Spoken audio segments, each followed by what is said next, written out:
Hello and welcome back to a brand new episode of the Pick a Side podcast. My name is Joel Moran, and I'm here with River Brown, Angel Velez, and John Tortorelli. This is episode 595, and we are here late night on a Wednesday. It's 9 p.m. We just recorded a ton of short form content, some of which long enough to be on a Patreon, and we will upload on the Patreon. So if you guys want to go to our Patreon, you guys can subscribe to us. And we had a really good topic. It was Keep 3 Cut 5 Upgraded Players Part 2.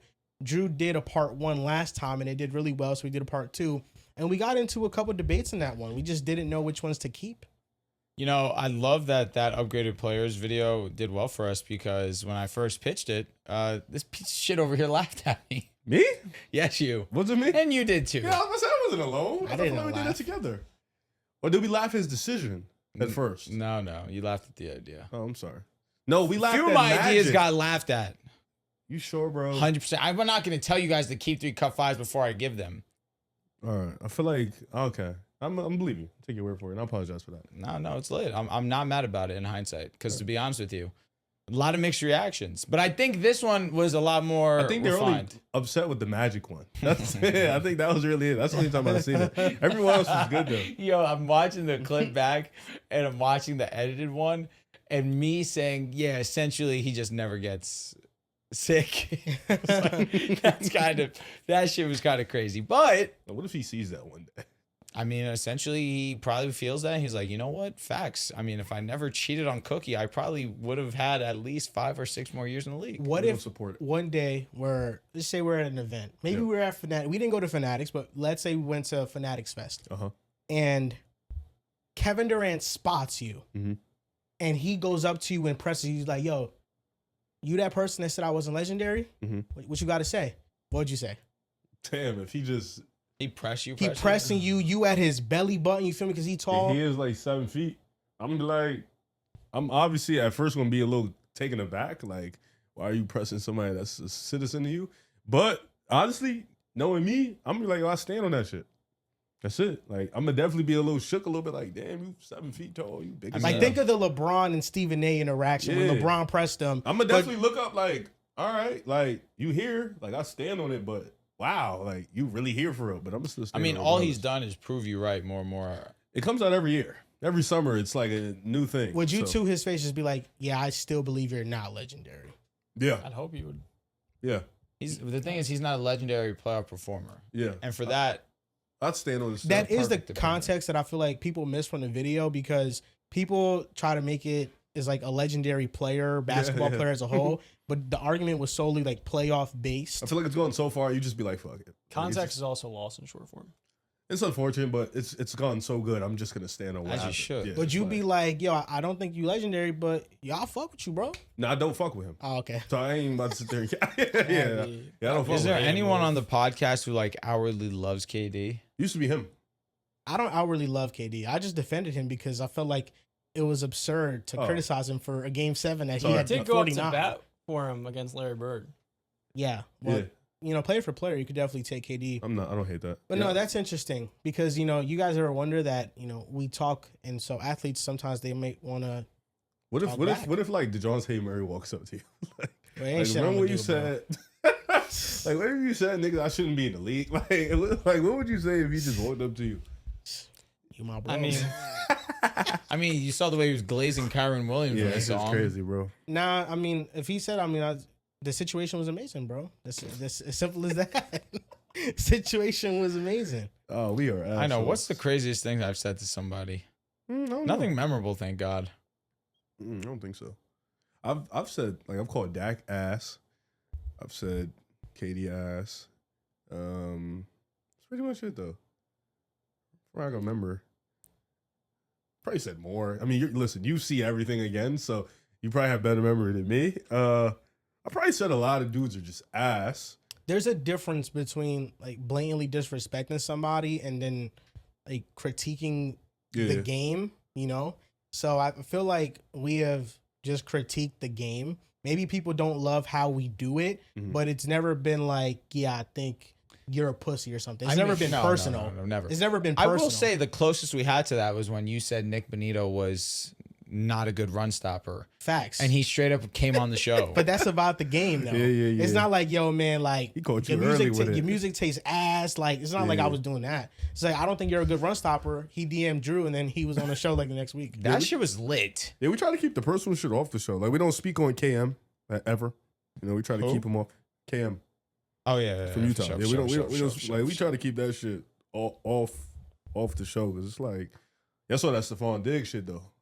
He's done. What did he do? no. Who did he do? One of who I did saw. he do? Who did he do? Yeah, man, did he get caught? GG, Autobot Stephon. stick.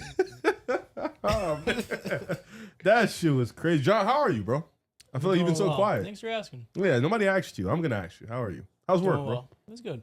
It's good. Happy to be here. Excited to be here. You Got a lot like of your good stuff to talk job about. and shit? Yeah.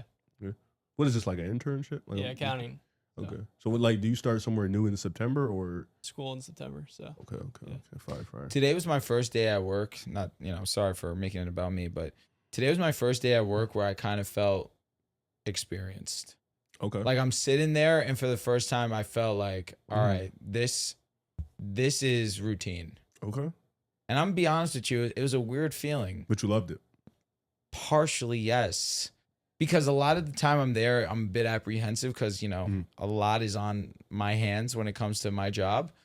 But today I kind of felt in control of everything, which was a crazy feeling. You know what I mean? Yeah, I'm with it. It's like nursing has been so hard for me to adjust to, like really get back, especially after being gone for 2 years before, like, yeah, let's do it again. But today I'm sitting at the desk and I'm just like, you know what?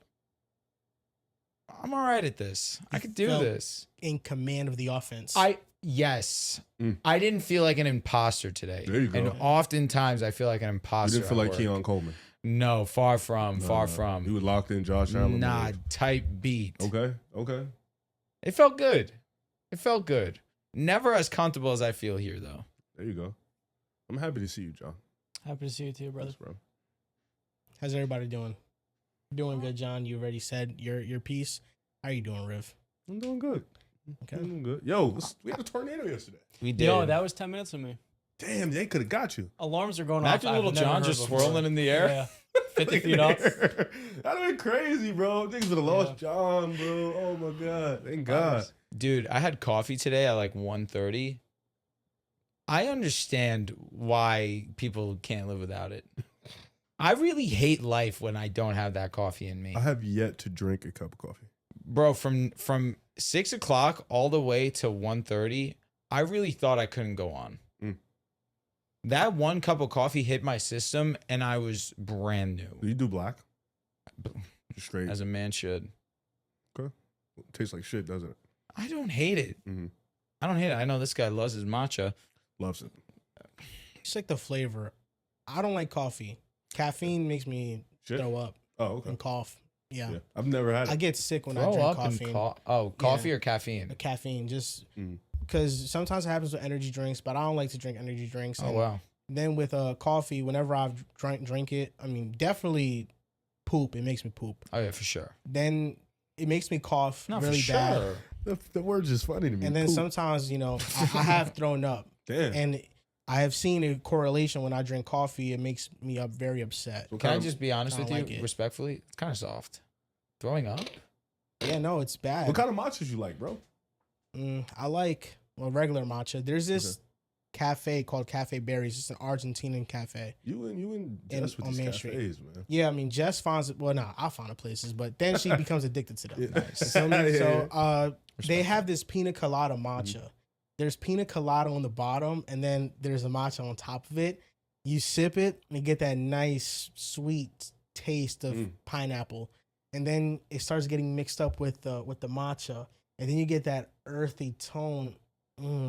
It's just a nice blend of flavors that sits right. You know, I had a mango matcha. Had a sip of it. Shout out to Sean. He's the one that let me try it. I didn't hate it for the first time. For the first time drinking matcha, I'm like, this is doable. Matcha's not bad with some good sweet cream. Mhm. Gotta put the cream in there. There you It's go. good. All Very right. delicious. Yeah, I love it. I ain't get to that I stage love of my it. life yet. I'm be honest with you, bro. Without caffeine, I'm not Andrew Velez. Okay. I tried to give it up. It lasted 2 days. Okay. Yeah, I didn't get to that part of my life yet. Let me get there soon. Be though. grateful. Yeah. You don't drink coffee? No, I've never had a cup of coffee. I think one time, I think Drew gave me like a sip of black coffee one time. But outside of that, nah. Yeah, today was the first day that I'm starting my journey. I'm locked in. I saw you've been in the courts lately. Yeah, I'm getting back. Yeah. Getting back. I'm being there tomorrow. Okay. Training some kids. Direct? Yeah, Sam? yeah. Where? What time? I'm probably going 12. Where? I'm going to be there early too. And I'll be there. You going to see me there. Okay, You gonna see me there. yeah. Nah, yeah. right. What's your player comp, bro? My player comp In your prime. Let's go at your best. at my prime, Yeah. Raymond Felton? Russell Westbrook. But if he was like 5'3", you feel me? So Russell Westbrook, I He get doesn't down. have to do you like this. Like, he does not have to react this Yeah. way. There was one time where I was You playing. was able to shoot. No, yeah, facts. I So could that's shoot why I'm too. like, what you? I could, but that's the thing. I'm Russell Westbrook with the jump shot. You feel me? My first That's step. why I said you were Raymond Felton. Was My- that crazy rude? I fuck with was Raymond crazy. Felton. Yeah. Raymond is crazy. That was nuts. Raymond Felton's that's a Nick legend. My Nick 13-year-old Legend's self. Crazy. My 13-year-old self was definitely Derek Fisher. Okay. Derek Fisher archetype. But then I started being more locked in, and my first step was very quick. So my first step was so quick. Are you a jabber or are you in and out go? No, I just go. Go. You feel me? Go. I'm Okay. just downhill all the Okay. time. I'm a rim runner. Okay. So I was playing with some people sometime way back then, and they was like, "Yo, you remind me of Russell Westbrook." Mhm. And from that point on, I started shooting pull-up jumpers from the elbow. Type shit. Getting to the rack. All right. So yeah, no, that's my player comp. I'm feisty on defense too. Definitely have some defensive badges. Pick dodger, not equipped though. Mhm. I'd get knocked down by picks very easily. That's why I was guarding one of my friends one time, and we were playing 2-on-2, and he just kept using the screen the entire time. And it's like some fucking stupid bullshit. Like, come on, why are you using a screen in pickups? Like, let me guard you. Screen's nuts. Let me guard you. Like, as a man, you using fucking pick and rolls as some dude 6'4" setting the screen I on love me. pick and roll. I can't do shit. You know. So no, I don't like that. But I can shoot the ball. I'm honestly off the catch, off the ball, like just running around screens, very JJ Redick like. Okay. wow. I can get behind the screen All and I right. could rise up pretty easily. And once I get into my rhythm, that is definitely money. My favorite spots are from the right wing, from the middle, left corner. Today was proof of that. Right corner, not my best spot. Left wing went 10 for 39. Could not hit my shots at all. That left wing was really rough for me.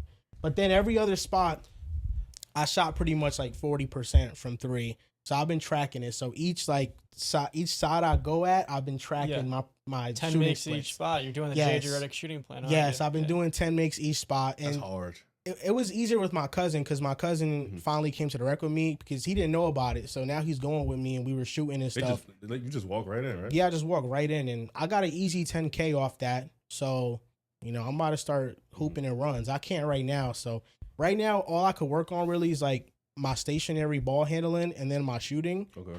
Once I lose weight, then There I'm you go. going to All right. start working on my off the dribble shooting, movement shots. You trying to get back? Yeah. I'm gonna start. I'm doing it step by step. You know what I'm saying? And I even have bought like some shirts to get me motivated and stuff. You feel me? Got some. Just buy a medium. medium. Yeah, no, I bought some mediums. Just buy a medium. The Knicks championship shirt. I don't know if you've seen it with the bedazzles. I got that, but it's in a medium. Okay. So you feel me? It's my reward. Real. Yeah. So That's when, fucking fire. so when bro. I get back to what I want to get to, I'm gonna wear it. So I got a couple things like that waiting in the Oh, yeah. works. You know the ball game. They challenged us. To basketball? Why would they do that? They think we're ass? No, I think somebody sent somebody. Matter of fact, I have the whole video. Somebody sent it to me on Twitter. They're just like, "Yo, when y'all gonna play the ball game?" And I was like, "What you talking about?" And they was like, "Yeah, they challenged y'all." He was like, it was After on, the John and after you and yeah, Ray? he was like, it was on some friendly shit. Nice. I think they have like an entire squad. They do. Are they tall? I think they play in the men's league. You've met them in real life. Are they tall? Yeah, they're pretty tall. Dean is probably the shortest one of all of them. Matt's probably like your height. Okay. Yeah, no, they're pretty tall. So I'm not playing anybody anytime soon. Just letting They anybody. do. I did see Chris post a pic though. They do have a men's league. I guess like 10 or 9 of them. So they have like a legit Yeah, group. I'm down to play them. It just has to be in like a year. It Okay. can't be right Tell now. them. They play on our time.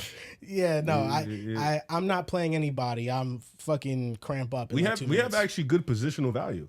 We have No, Dell's yeah. at the 5, Drew at the 4. Well, I'm the biggest weak link because of my height, but I can win my matchup. It's just I have to be. I just you have to give me a year. I have to. But which you got to play the 2.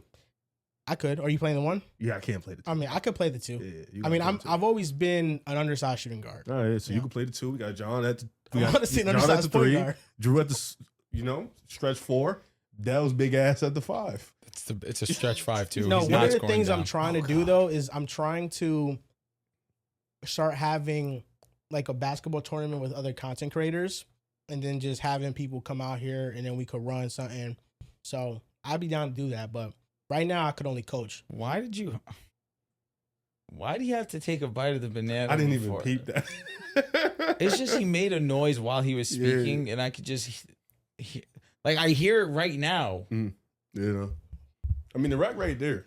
No, yeah, I walk to it. It's, bro, I love hack and sack, bro. Do you have a cheek full of banana right now? Nah, I swallowed it. Why you ain't telling bite him it? to not eat and talk? He did I swallow swallowed it it before I started talked. speaking. Yeah. Did you bite it and fuck outta swallow? here, Keep John. it a No, he bean. Bro, did. you were chewing it out Bananas loud are and easy to swallow. speaking into the microphone, my man. You just need one.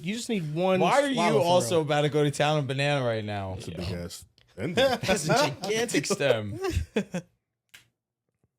We're just popping Lucy bananas. It's your rep, bro. It's Not mine, it's yours. Yeah. John Tortorelli. No, but yeah, listen, Riv is probably gotten better. John's gotten better. He's definitely gotten stronger. My fat ass got worse. Oh, you got worse? Oh yeah. Drew's I'm been the out the same game basketball for a player. little I bit, was but gonna say I days ago. barely play he these still days. probably he has his athletic ability I still. play once a Thank week. God. Yeah. My athleticism has carried me in life. All my abilities on my weight. If I'm fat, I can't do shit. Yeah, so for me, I gotta train though. Right now, I could only be a coach. That's it. I can maybe draw some plays and stuff. Be on the sidelines. What we running? Flare screens, get shooters open. Pick and rolls, I'm not a big fan of. See, I can't play because pick and rolls, we run pick and rolls, they're gonna go under. Then you're gonna have to So shoot. what I'm saying, if you the bad coach, what we shot running? selection. Like, what's our Who's setting the offense? screen? Oh well, Dells is playing center for sure. Yeah. Then you'll play point guard. John's gonna play the 2. Drew will play the 3. Or since I'm not playing, we'd have to sub in somebody. We So sub JC. JC could play. So Drew would play the 4. Mhm. JC could play the 2. You Mhm. play the 1. John plays the 3. Okay. And then I feel like it's good. We have our 2 creators. We have our spot up shooter. We have our all around Swiss Army knife, and then we just have a big uncoordinated What's the body. O though? Like, we'll be running. I told you it's gonna run flare screens. Okay. Yeah, we're A lot of running pick and flare rolls, screens. right? Yeah, we could also You know my game's not around the basket, my brother. we Pick and could pop, take pick and we pop. could take some tidbits from the Warriors offense as well Alright. with the split cuts. We'll have Drew post up Mhm. and you'll dump it off, and then you'll set a screen, and we'll have some screen actions wrapping around that. So Mhm. yeah, this is a bunch of breakdowns on split action, split cuts that I've seen before. So we'll definitely be in the lab with that. All right. And then when I get in shape, then I could be in there and I could run. Yeah, all You feel me? right. I like it, coach. I like it. Yeah. Why would we running here? But it depends. I mean, I don't know if Dells is ever going to be down to play ball. I think he would be. You know him better than. I Dells think for would play. that, yeah. Dells would play. Dells would play. No. We played not too long ago when we went to Max's bachelor party. Oh, facts. I played a whole I think for 5. that, Dells I'm would gonna be play. honest. Dells is a necessity for our team. I ain't gonna lie. He has to. The he thing has is, to be you dominant. think like in your head, Like he you needs to rebound the imagine ball. Yeah, he has he to. is this amazing rebounder, just a paint force. You think that, but then you watch him Be play, like, fuck. and he actually is a mid-range demon. Doesn't care to go anywhere near the paint. He's Really lazy, doesn't probably. rebound that much. Truthfully, he's Porzingis. He's Jaren Jackson. Oh my god. He's Jaren Jackson, and with not Jaren Jackson So on the how's it? defense. So if you are on offense and you're playing Dells and he's on defense, are you somebody that's just gonna go attack the paint every time, or is his size enough to deter you away? the thing is, Dells will foul. Okay. So when I played against Dells, Mhm. we played 2s. Dells was playing defense on me. He knows I'm faster than him. I'm gonna get by him. This motherfucker is beating the fuck out of me. Yeah. Now the thing is with us, especially if I'm playing, we have to run the zone. Okay. We have to have a big body down low because they're gonna try to mismatch hunt. But if I'm at the top of the key the entire time, it's really no way to do that. You're just gonna have to shoot over me. So we have to play zone for sure. Well, how tall are they? We're a zone defense team. Well, you guys are around their height, but like I said, the major disadvantage is me. Okay. So we have to scheme around my Do they have any defense. 6'5"ers though? I don't think they have somebody as tall as Dels now. All right. Dels That's is an the advantage. tallest player. Yeah. Dels is an advantage, but No, again, he's not the advantage. That's an advantage. He doesn't Yeah. play big. He's so fucking embarrassing. Yeah. So we'd have to play straight up zone. Yo, happy birthday, Chelsea, by the way. Facts. Happy birthday to Chelsea. Dels' fiance. Yeah, that is why Dels is not here today. can play 3-2. Shout out to You at the Chelsea. top. Exactly. No, I like playing 3-2 as well. So I like playing defense. I could definitely get into passing lanes. I could definitely, get in the cookie jar, steal some, get in a fast break. I remember one time, high school, freshman year, Hackensack, they used to hold these open gyms for practice before the tryouts happened. And you feel me? I was stealing the hell out of that ball. Coach Jelani, that's his name. He was like, yo, I like this motherfucker. Like, his hustle. So I got to get back to that, though. Right now, I can't do that shit. Coach Delani, that was my freshman coach. So right now, I'm just strictly just working on my shot. So now, when everything comes together, my shot is going to be the foundation of my game. Slowly but surely, bro.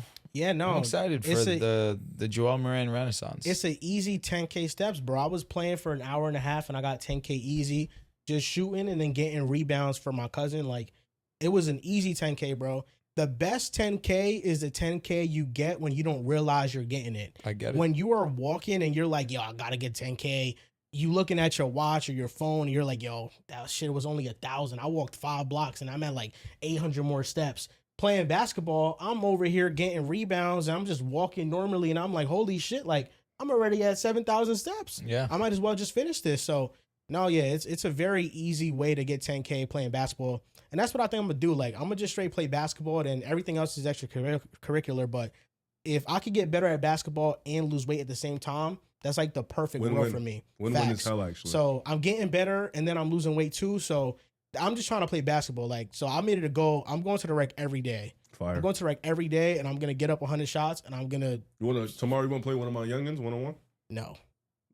What's wrong with losing? No, that shit gonna get you. That shit gonna get you right. I'm gonna be honest with you, bro. There's nothing wrong with losing. It's not about losing. It's just I physically can't. I'm going to hurt. Oh.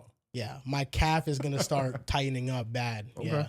No, yeah. I can't play one-on-one with... Like, I'm not going to play defense, bro. Like, Okay. she's literally just going to blow So by like me. 6 months. We Yeah. get back. And I Just gotta make can't... sure- And I can't blow by him, so all I'm gonna do is shoot. There's really no point in playing one-on-one. Just gotta make sure you're hydrated and doing dynamic stretching before, and that should help. Yeah, no, today I was doing some high knees, and I was doing some butt kicks and stuff, and I was doing some lunges, and I was doing my dynamic stretches to get right. You feel me? Saw a TikTok on it, and I was like, I bet I'm gonna copy this routine. Good But nah, shit. I can't play ones right now, bro. You got to give me at least 3 months. Them little niggas move.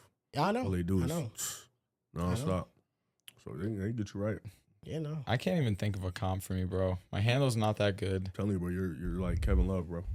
You're not listening to Clay Thompson? No, bro. You gotta stop. I'm a better shooter than Kevin Love. I didn't say Clay. You ain't a better shooter than Kevin Love. Yeah, I'm like, what? Why you said that? Now you're Kevin Love, bro. Nah, you're not wrong. You really kind of like Porzingis in a way. You think? Mm-hmm. I'm fake a good rebounder. That's why I'm giving you Kevin Love, but you just don't I want to know, take the I know. comp, bro. It's because Kevin Love. I can't say I hate him. That's I don't like hate him. Bibby. Yo, like think about it, like 6'1", and I'm really dominating the glass. Yeah. I'm hitting the glass. It's just because like the average height person isn't that tall. So in regular Right. pickup, you're probably one of the taller people. It's or at true, least except when we played, bro. That one team. Yeah. That one team we played, they had an average height of 6'4", We were fucked. and I was playing the 5. Yeah. And that dude hurt me, man. He was so tall, he hurt me. My boy John, that's Mike Bibby right there, man. Plays like yeah. Mike Bibby. God knew better. Now than you to be play more like 6'5", Mike bro. Conley. Would be too powerful. I'd be in the fucking league Like right Mike now. Conley. That's who you play like. If I was 6'5", I'd be in the league right now. There's no doubt. I wouldn't be doing this podcast. I'll be honest, it's hard to make the league. I'd be Miguel Brown Jr. I'm No, I'm crying. playing. All right, so let's get into NBA Summer League first because Summer League ended and there's some takeaways to have from it. So just real quick, I'm gonna name you guys the players who made first and second team for NBA Summer League. Let's hear it. First team, Braden Burries, Deserved. Malik Thomas, Yaxo Lenderborg, Deserved. Cameron Boozer, Caleb Wilson. Deserved. Second team, Cedric Coward, Mm. Okay. Yegor Demon, Yes. The Omen. Liam McNeely, Okay. Summer League Demon. Zion Poland, Okay. and Kaman Maluwach. Okay. Molly Watch shooting the 3-ball. He has been. So now, I'm not a fan of bigs doing that Shooting the 3-ball? before actually getting touch around the rim. Okay, I understand what you mean, though. Yeah. But the thing is, today's NBA is so predicated around being a stretch. Yeah. But I understand what you mean. It's pretty aggravating. So it bothers you that Klingon has... Yes. Yes. Interesting. Yes. But he's not a primary offensive player. It bothers me that he falls too in love with it. He's not a primary offensive player, which is why if you can run the pick and roll with him and the fact that he can pop out and shoot a 3. But he does that more often than he rolls. That's pretty aggravating. I understand. I don't want you to, as a big man, I don't want you to fall in love with it. I want you to like it, but not fall in love with it. I want you to have a mixture of both. But wouldn't you say that it's easier for the guy that he's screening for to get downhill if he's also not crashing? Yes, depends on who the guy is. this is completely not related to real life basketball, but just when I played 2K in the rec, my cousin made a stretch big. He made a Brook Lopez build. So he Wow. yeah, it looks I like him respect too. it. So he made a stretch big. It drives me nuts when he sets a screen and his first instinct is to pop. Yeah. It drives me crazy because he's always open on the roll and he's also the tallest person on the court. So I think that is the correlation with that is like if you're a big that you don't play like a big, it's frustrating. So like for example, Luka Doncic, we know is one of the best pick and roll players in the league. He would rather a Derek Lively who can just rim run and catch lobs than a Miles Turner, because Miles Turner ain't gonna do that. Miles Turner is gonna stand at the 3, and there, even though being at the 3 is spacing, there's also such thing as vertical spacing and somebody that puts pressure on the rim, so you have to crash, and that opens up other shooters. If you just have a court full of shooters and that's all they can do, it's easy to guard because you just face guard everybody, and now you don't have to worry about any rim presence. So yeah. I feel like with bigs, it can be something that can deter them, but for the most part, I think that for bigs, it helps them if they add that 3-point I also shot. think there's other things. It's like the mid-range shot, the elbow shot, the little floater Isaiah Hartenstein has. Like you don't always need to just, shoot the 3-ball. You don't always need to be just a rim runner and a dunker. There's other things in between that can really work for you, especially Klingon being 7'3". I know we're just talking about him because you brought him up, but Klingon being 7'3", that big body, like if you have touch at the 3-point line, I feel like you have a little touch. You can have a little floater. You have a touch. You got a little mid-range, a little different, If you're like really good at it, that's great. But if you're not, you should not be taking them.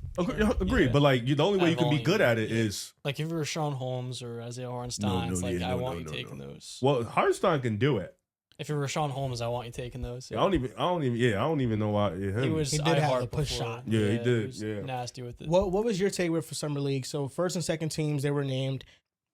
What was your takeaway from Summer League? What did you notice? What caught your eye? Maybe some things that in the draft cycle that maybe reassured you about a prospect, maybe some concerns, or it could be about a second-year player who you think could break out based off of what you saw from Summer League. There were a few players in there that I kind of wish I saw. Will Riley, I thought, was really good, building off of a great end to his rookie season, super productive. And the other two players were rookies for me that were both top 10 selections.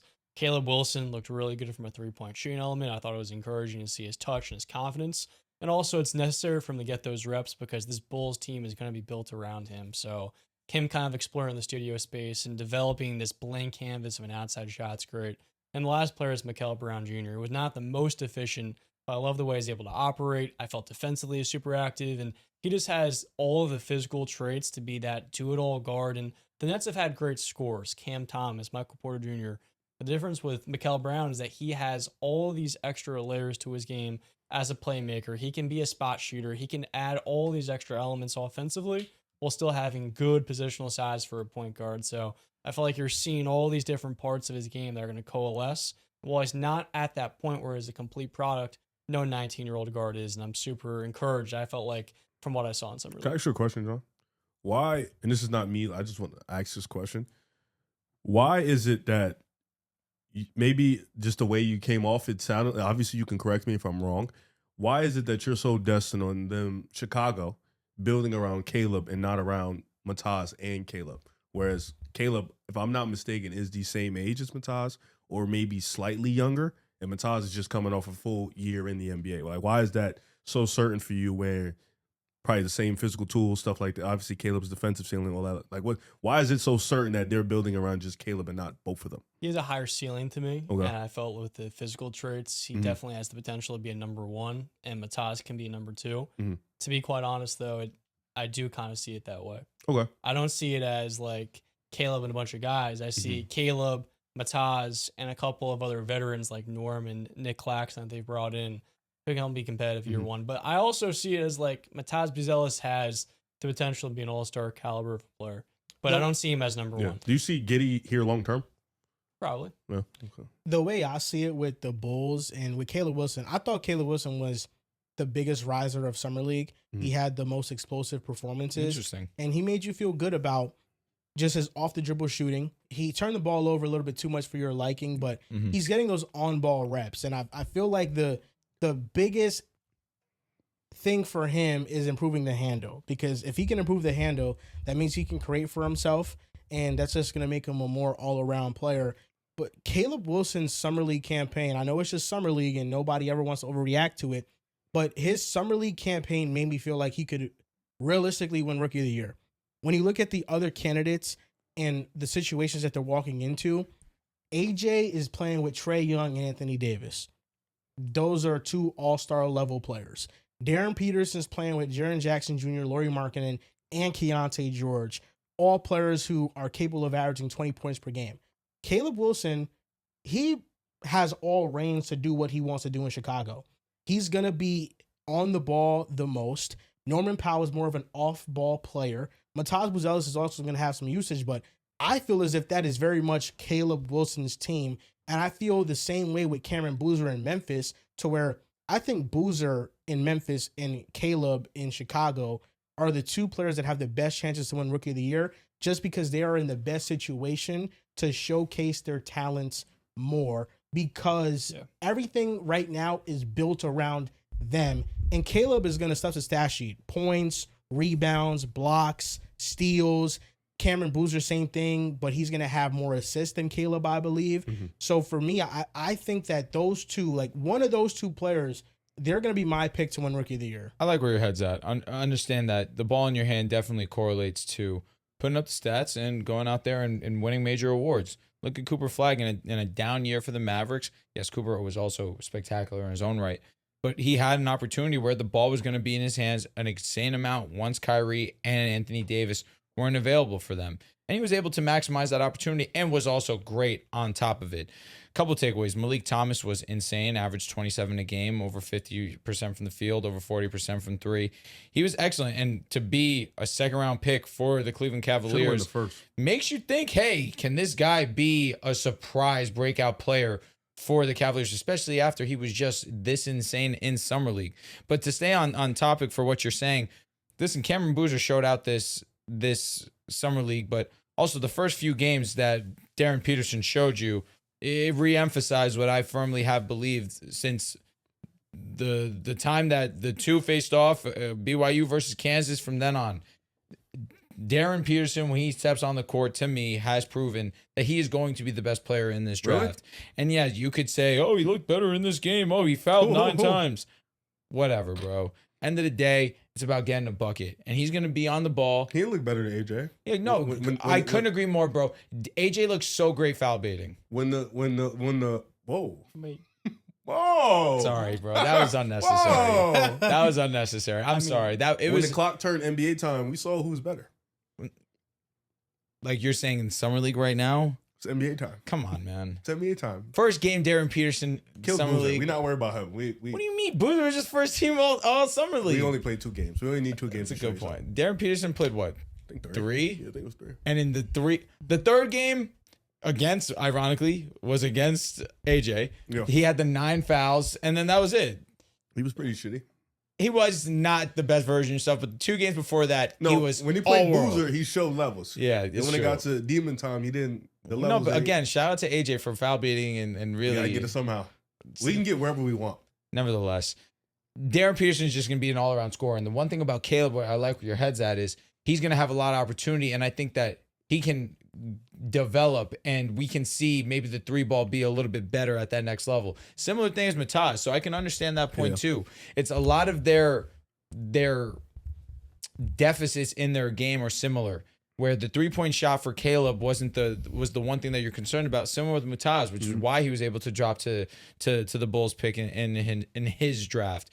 But if Caleb Wilson knocks down this 3-ball, he has a legitimate chance to be the best player in this upcoming season. I'm going to stand packed. I do believe that Darren Peterson is the best because I do think that he can be the best all around. He's going to be a lot more on ball in Utah than he was in Kansas, and he has said it, and it's evident. When he's on ball, he looks a lot more comfortable and he can get things going. And I think that that's a part of his game that was left out of Kansas that we'll see more in the NBA level. There's just levels to his game that we haven't even seen. But to your point, there's going to be so much more opportunity for Caleb and Cam to show you. But even still, I don't think that Keontae and Laurie and Jaren specifically are going to hinder Darren's touches. Darren's going to have the ball an insane amount his rookie season. I think, we've kind of went like to 3 different topics, so I'll try to talk about all of them. Low key, we have. But just speaking of Chicago and stuff, and Caleb Wilson, and I thought the explosive plays were there. I also thought there was some stuff that you saw that kind of gives you a little bit of worry. Not worry in the sense with stuff he needs to develop on. I think the jumper isn't the most important part. I think the handle is super important because I do think he's going to be like a jumbo wing where he can play the 4-3, 3-4, maybe some 5 here and there, but for the most part, he's going to be that wing. How tall is he? 6'7", 8"? I think he's about 6'9", and Yeah. I think that He might be 6'9", you need handle. Like you need handle because the guys are going to be guarding you and going to be around your size, same physicality, so you're going to need that handle. But I'm intrigued to see how Chicago goes about it because I think him and Mutaz, those physical size, you kind of lean on that potential, like John mentioned, where both of those guys are longer, bigger type wings that can kind of, if they can be able to handle the ball, move in transition, Chicago is going to be a fun team to watch. You talk about DP and stuff. DP showed you every level of scoring that he can do. He can get to the rim. He can shoot the 3-ball. He can work in the pick and roll. He saw some passing chops. So for me, like Summer League was. It was a good trailer. Yeah, it was. And you saw Yaxel be really good. Well, I thought even like him talking about stuff he needed to work on, which is POA defense and his hips. And like just you can see the work ethic be there. You can see he didn't want to work on his game, but he was awesome in Summer League. Brandy Barries is another guy me and John was talking about before we got in here, how physical he can be as a guard. A guy I like too is Ryan Conwell, who Miami, the Heat, they shut him down early. They're like, yo, you don't even need to play anymore. Like, we need you. And for a team that needs depth like Miami, a team that wants to compete, this is a rookie that played, 3-4 years in college. He can come in.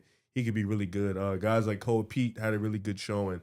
Come on, Molly Watch is an interesting one because he also got shut down. Yeah, as we were talking about the 3-ball and stuff, I'm interested to see how they transition him in because Phoenix has a good collection of bigs. Also, Mark Williams, Kamal Malawach, Rasheer Fleming is going to get some love, and then Dylan Brooks occasionally plays the 4. So for the most part, that's going to be their front court. So interesting to see how they just bring in Flemings and bring in Malawach and give them more minutes. These guys are huge for their development. They're going to need run. These are guys that are pivotal to Phoenix's future. But for this most part, Summer League looked really good. Like Mikal looked awesome. Acuff worries me the most.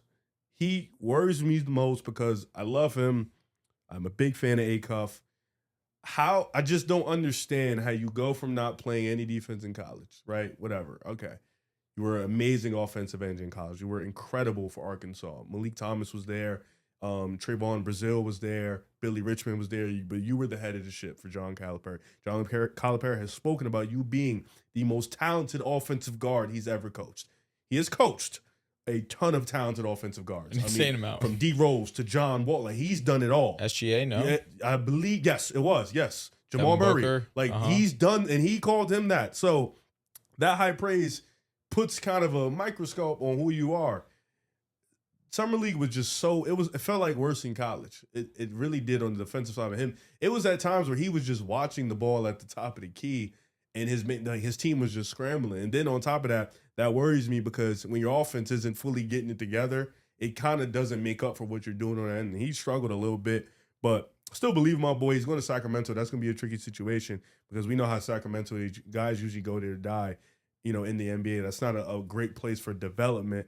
But for the most part, him and Key Wagler kind of struggled a little bit in the Summer League. Key Wagler got it together his last game or so, but the process of it all, his physical frame is not where you need to be at an NBA level. His handle is not where you need to be at an NBA level. And the jumper, it was the sticking point for him. He kind of struggled a bit with that. But I think the whole thought process with him with the Clippers is he's going to play off Darius Garland, who is one of the best ball handlers in the game, one of the best scorers, one of the more efficient scorers in the game, one of the best shooters in the game. That's going to alleviate a ton of pressure off Keaton Wagler because he is also an elite passer. But you saw Flemings being able to kind of run this shit, be that conductor, be a POA guy, be able to guard and play make, distribute, and also being a good scorer.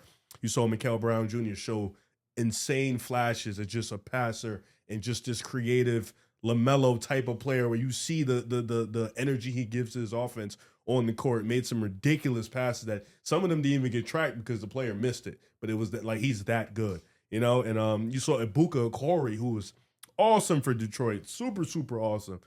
So it was a lot of good things from Summer League, from the big names that you wanted to see from them. Even guys like you mentioned, Malik Thomas, he was awesome. He was a bona fide scorer in college, and Cleveland, they're going to need that, whatever they do with him, if they decide to play him or whatever, who knows, they're weird. But, he was a bona fide scorer in college. So Summer League definitely, you don't overreact to it, and Boozer was great too. It's crazy I didn't say his name. He was the most consistent one, but you liked what you've seen. Like, I feel like it gave you a bit of a, all right, like, these guys, they played well. Let's see how they do in the season. A lot of these guys might not even play, but it was a good showing for the class for the most part in the Summer League. You got anything to add on to that? No, I was curious to hear what you had to say. Okay. We kind of went around. Darius Acuff, His the splits defense is a concern. was atrocious in Summer League. The offense, I do feel like so will come clutched around up. with him. The thing is there wasn't a worse spot for Darius Acuff to get drafted to. Sacramento's the worst Interesting. spot possible. Just because it's a place where he can have usage and he can have the ball doesn't make it a good spot. What does the coaching look like? What does the environment look like for you to improve on your weaknesses? All those things are not there in place. All it's going to do is reinforce how he wants to play, which I don't think is a winning style brand of basketball. He's going to get a ton of usage. He's going to put up a ton of shots. He's going to have the ball in his hands the entire time.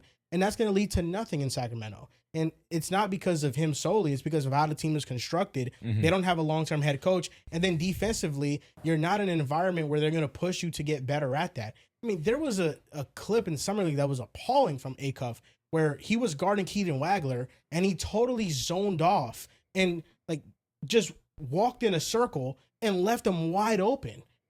And those type of plays are just baffling. It's like, that everybody is criticizing you off your defense. He went on Draymond Green's podcast and he said that he doesn't even know like defensive schemes like that. He doesn't even know like what help defense is. Like, he went on and he basically on Draymond's podcast said, I don't know any of the basics of defense at the NBA level. And then in Summer League, there's like no ants for you to want to prove that you can defend. That is my concern. And in Sacramento, they're not going to push him to do that either. They're going to be losing games for multiple years on end. So to me, I think that was the worst spot for him. And even though Acuff has the points and the assists, I don't think he'll be more impactful than somebody like Kingston Flemings.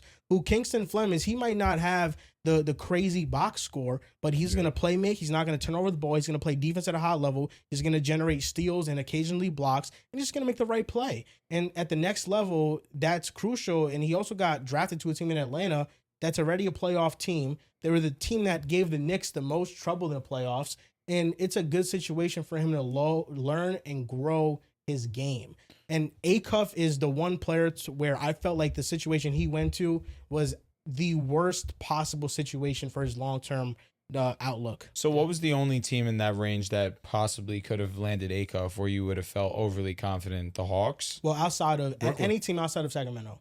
Brooklyn. You would have really felt. that's Well, Jordy Fernandez. I hear Brooklyn, and I'm with you. But did it? Now in hindsight, I still believe in Acuff. I'm saying I do this. too. I'm saying this as a guy who believes Acuff still has an insane offensive ceiling. They wasn't going to take him over Mikal. But that's what I mean. That's what I'm getting at. The fact that Brooklyn passed on him, was it not an alarm to the rest, or should it not have set an alarm off? Think, man, this is a team that obviously needs a jolt to offense. They could use a guy like Darius Acuff to jumpstart that. Yeah. We're gonna pass on him for a guy, Mikael Brown, who may not have that offensive upside that Darius Acuff has, albeit great offensive upside in his own right, but I think provides a little bit more of an all-around game. Yeah. You understand? said- Like, I is get- that not I a get- bit I of get a what red you're saying. flag? Player, I feel like It depends in on the who's your NBA. board, like what your board looks like. Like in Sacramento, I feel like from the reports, their board had A Cup 1. Brooklyn, their board had Mikal 1. So like it was always like whoever you felt, because this point guard class was so good, it always felt like who was going to be whoever your one was. Because who we two would teams take. passed on Yeah, Acuff. Clippers went with Wagler, and then the Nets, from my understanding from the reports, when Mikal fell to them, They were throwing a pizza party. yeah, jumping through the roof. So that was their number one guy. Well, Wagler was concerning too because the first game he didn't play well because he wasn't able to generate any separation. And then the games after that, he played better. But if you look at how he scored, everything was off of a screen. And cuts. They made it a point of emphasis to say, I mean, you couldn't really beat your matchup one-on-one, so we need to give you more help to beat that matchup, which, I mean, that's how you should play if you're basically scheming around a player's weaknesses. But that was a bit of a concern too, where if Keaton Wagler definitely has to work on his strength. So at the next level, if he's not getting by people with his athleticism, he can get by them with his strength. And he's going to be more of a savvy player, like not Luka, but Luka-esque and how Luka wins his matchups. You have to have a certain pace to your game to be successful when you have those athletic limitations. And that's what Keaton Wagler is going to have to work on to maximize his skill set. To me, the biggest steal in the draft is Allen Graves so far to me. Yeah. Not a second round pick like Malik Thomas, and Trayvon Brazile I thought was awesome in Summer League. Allen Graves, I felt he fell in the draft farther than he should. He was an analyst darling in college. He scored efficiently. He came off the bench. He stole the ball at a high level, and he blocked shots. And based on the amount of minutes he was playing, like 2 steals and a block, it was very impressive. Yeah. And then in Summer League for the Toronto Raptors, I mean, look at his numbers: 17 points, 7 rebounds, 3 assists, 2.3 steals, and 1 block. Like that production from college transition to Summer League. And Toronto has built like a collection of players who kind of do it all, with CMB last year and now Allen Graves this year. It's just a lot of players that have size, they can shoot, and they also show a willingness to play defense. And Allen Graves, to me, like, I thought it was kind of crazy that OKC passed on him twice. I understand the Eddie Mara pick. Bennett Sturts, they definitely needed some creation and shooting. But with the plethora of guards that OKC already had, Allen Graves, I thought, would have been the perfect player there. He fell way too far in the draft for my liking, and Toronto got an absolute steal. Like, I think Allen Graves is going to be a really good player. I'm with you. I like Allen Graves as a player. I think OKC's process was we kind of, I don't want to say they messed up on toe pitch, but Sturts bring ball handling, bring shooting, kind of what you need. Casey Wallace isn't the greatest of ball handlers. He's more of a snug and tug defender. The fear is that he can walk. Yeah. Yeah, that's also another thing. I think he's gonna play. He's gonna play for them this year. We'll see how next year looks. It's a huge year for him. Agreed. But Caruso's on a contract, Yep. and then McCain could walk. Yep. And then AJ Mitchell's on like a 3-year, so that they can be able to extend him. That's probably the guy they want to extend. But these guys could eventually, like outside of Caruso and AJ Mitchell, the rest of these guys could walk. So you kind of needed that guard. Also, Allen Graves is in the front court. How much front court space he's going to get, playing with OKC, Like, I know they did trade Dort, but you got J-Dub, you got A-Day, you got Jalen Williams, who I think should get burned with OKC. He's a really good player for them, good backup bench. He really did have a solid year this year. Like, he's solid. You got Chet, I think that's like a up. And then Caruso plays a 3-4 sometimes. So also, after getting rid of Aaron Wiggins got traded, I mean, there is a room for But he barely plays. That was a good point. That's a good point. He barely plays. He only plays when people get healthy. You're right. When people are injured. Yeah, when they get hurt. You're not wrong. Yeah, I think the early overreaction from Summer League is that the Mavericks probably made the right decision in taking Morris Johnson. You would have loved a guard to fall to their spot, but it didn't happen. Every guard was taken off the board. Morris Johnson in college, it didn't look like he was as good as A.D. Mara, but in the NBA, you can definitely see the pathway where he was going to be better than A.D. Mara. A.D. Mara feels very much like a matchup-dependent player, where Morris Johnson is 6'9". His athleticism is 99th percentile. He's an elite defender. He can guard multiple positions. And in Dallas, it might not be the perfect, the most seamless fit, but clearly his coach from college drafted him over Yaxel and Ade. Ade. So he felt that he was better than both of them, and he had a higher ceiling than both of them. And in his limited summertime, One indictment. Isn't that crazy to think about? And in his limited summer league action, I mean, he lit it up. I mean, he played really well. So that's like an early overreaction where Dallas potentially made the right Yaxel pick. did light it up too. He Summer did. League MVP. I mean, he's like 24 years old. Good point. Yeah. That's the thing is like, I want to give Yaxel a lot of credit because he did play well, but the thing is it's not surprising. Like, if Yaxel struggled, that would be a major red flag. He should be dominating. It's like Kyle Kuzma when he got into Summer League, he was going crazy. But a player like Yaxel just has a limited ceiling because of the age he's coming into the league in. That doesn't mean I don't think he's a good pro. I think Yaxel's going to be a good pro. He's going to be a contributor. Situation. But there's been takes online of people thinking that he can win Rookie of the Year and stuff. I just think it's Does crazy. it bother you that players that stay longer in college don't get respected coming out?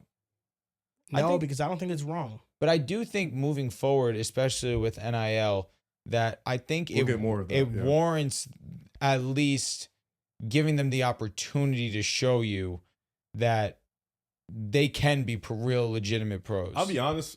I feel like the NIL helps those type of players more because I feel like if you are a projected lottery pick, you're not staying another year. Like if you are and I'm talking about top 10. If you are projected top 10 pick, you're not staying another year, no matter how much money they offer you. Really? Like AJ DeBenza was, I might stay another year. No. Like when you're projected that high, the goal is forever the NBA. It is forever the goal. It is long-term money for 10, 15 years. So a guy like Yaxel's situation was a little different. He started playing ball late and then he got hurt and stuff like that. But for the most part, like NIL is going to help those guys who they are good, but they're not going to be long-term players in the NBA, or they might not get the big $30 to $40 contracts. But for the most part, if you're a lottery pick, you're not staying. Like you're just like, you're not. So it's like, you kind of know when you got the second year player, the third year player staying another year, like, all right, more often than not, he may not be like, of course you get the outliers and stuff like, but the outliers, like you get the Derek Whites of the world who's like an outlier, but that was before NIL. But you know what I'm saying? Like just the guys who stay 3-4 years and then they have this insane development and they turn out really, really good. And you're like, oh shit, all right, like we missed. But for the most part, the statistics are going to back up those guys that leave the first 1 or 2 years and then they end up really good. Like you obviously get that, like Steph Curry was an outlier, but for the most part, you're leaving. Like you're not staying. And if you do stay, more often than not, you're probably not ready for the NBA, or your agent doesn't think you're going to be a primetime NBA player. What do you think the story is behind Giannis and Dame never getting in the gym together, but Davion Mitchell's already in the gym with Giannis right now? I saw that, and I saw Davion Mitchell kind of be like, there's no reason for you to put negativity on Dame's name in order to put positivity on mine, which I thought was cool on him, but also I don't know. I also think it's a new situation for Giannis, and Giannis is trying to get comfortable in Miami. Whereas while he was in Milwaukee, there was nothing for him to get comfortable with. But I can understand where people are coming from. Dame came to Milwaukee to compete for a championship. Bless you. Thank you. He came to Milwaukee for Giannis Antetokounmpo, for them to play together and reach the mountaintop. They unfortunately weren't able to reach their mission. Some could say that they weren't great as teammates as well, which I also could argue. Dame wasn't the best version of himself when he was alongside. But I think that Damian was so used to being the number one, the franchise player, and that it would be a lot more of maybe him getting a little bit more opportunity when he went and realized that it's the Giannis show, very much so. And Davion is a player that can play off of stars. So on Twitter, he quote tweeted it, said Davion doing what Dame wouldn't even do. Davion replied with what you said, summarizing it. Yeah, you don't have to throw Dame into this. Dame quote tweeted it. Oh, wow. And said, LOL, motherfuckers don't want Dame to tell it. Be thankful I ain't running my mouth like these other suckers. Yeah. I mean, carry on. It's implying Giannis didn't want to go. Yeah, Giannis had well, an issue. I think the whole thing's kind of silly because Dame was traded in September, not June. And also he had a lot of like personal stuff going on at that point in time where it was only a few weeks before a training camp. And beyond all of that, I mean, when you compare the Milwaukee situation where it's Adrian Griffin as a rookie head coach And the Miami Heat, where we have Eric Spoelstra, who has more cachet than any other coach currently. The cultures are so different, and the timeline of when the trades happened are complete opposites that it's just a silly tweet that I think, athletes like that respond because it's like aggravating to see your name get thrown in the mud for something which could be so misconstrued. But I think it also is a testament as well to the fact that these younger players like Davion Miami see this as a golden opportunity to maximize the chance to play with Giannis, and I think that's pretty cool. Am I bugging or Dame tweaked for that? Well, like John mentioned, he was going through a lot of shit when that happened. I feel what you're saying. I think you're 100% But right. But him saying Dame that didn't have to air out Giannis. When- Giannis didn't respond to that. when he said that people don't want me to tell it. But that could be talking about the coach. But let's be honest. How else is any normal person going to Yeah. take that? Yeah, I'm with you. I mean, listen, Giannis isn't. We've known Giannis for the I bet, past bro. 3 years. He isn't, But you understand what I mean? Yeah, like he's a piece of Giannis cream, didn't though, go like- out there and be like, "Yeah, Dame wasn't it. Dame really didn't want it." Well, why That basically, to me, at least, taking that at face value, Mhm. I hear it and I say, Giannis didn't want to work out with Dame. There's also a layer to it too that I should add, where the reports that came out of Giannis coming to every single game, hours after, late to every single team flight, the plane was taken off hours after, that never happens in the NBA. And I do believe for Giannis, it's a bad look, because for any franchise star to be like, oh, I want to stay in Milwaukee, and behind the scenes act with that much kind of carelessness and just a lack of punctuality he in a the king and professional shit. setting, it's a bad look. And you wonder if that MJ maybe never that did started at a point where it was with Dame, and I'm not defending that whatsoever. That being said, I think there's so many layers to it to where it's like, who really cares? There's two things that I feel like are true here. I think one of them is Giannis and Dame from the outside looking in just doesn't feel like they had a good relationship at all. That's number one. Number two, the Bucks failed, and it was beyond Dame and Giannis's control. I thought that the roster around those two was just so ass that it just didn't matter how individually great they were. But how they played with each other didn't give you a lot of enthusiasm either. It didn't feel like a duo that really wanted to learn how to play together and maximize themselves. They also didn't have much time. I mean, Dame, second year in Milwaukee in the playoffs, ruptures his Achilles, and then it's over for his Milwaukee career. So they didn't have much time, but it never felt like they had excellent chemistry. It always felt like there was something missing with that duo. Yeah. And every time Giannis missed and Dame had the opportunity to be the one, he looked like Dame again. Yeah. Which kind of rubbed me the wrong way. Dame got hurt towards the end of that year, too. He did. Yeah, before the torn Achilles, a calf injury. Yeah. I want to say. Listen, that duo just got hit with unfortunate timing, terrible coaching, and their games just didn't fit together. Whose Yeah. game does Giannis fit next to? I don't know. He's not really a high pick and roll big. I don't know. It's hard to say another star that he could fit alongside. Steph. That's it. The way I feel, KD, probably. Okay. the way I feel about Steph would be awesome. Fire. how when Dame got traded to Milwaukee, I didn't like it. I didn't think it was going to work. I thought the defense was going to be too bad. And their tandem and how they work together, I thought would be wonderful. I thought they'd be excellent. But I just didn't think they would have enough around those two to win. How I feel about Miami is much different. I think Giannis has a realistic chance to win the second championship in Miami. I think that this I roster, think next year. base value right now, how we see it, if this is the lowest that we're going to be in the Giannis Miami era as a roster, they're starting from a damn good place. Like, this team already feels like it has talent. They have an elite defensive floor. Giannis is in Miami for the next 4 years. I think he wins one more championship. It's a strong take because of the fact we're seeing Giannis in the tail end, and he hasn't been durable enough, and he hasn't played in the postseason in over 3 years now. And that's where it all starts, because if you're not getting 70 games of Giannis, I don't see the supporting cast in year one being good enough to really be a top four You said seed. 3 years? 4, 4. And Giannis How is old would he be? 35. going to be at an age where he can start fine. to see his physical decline really catch up. And the supporting cast is not going to get better through a lack of cap space. Like previously, when they had Jimmy Butler, they had cap space to invest. Some of those signings did not work out, like Kyle Lowry, right? But you can still parlay those through trades into different players.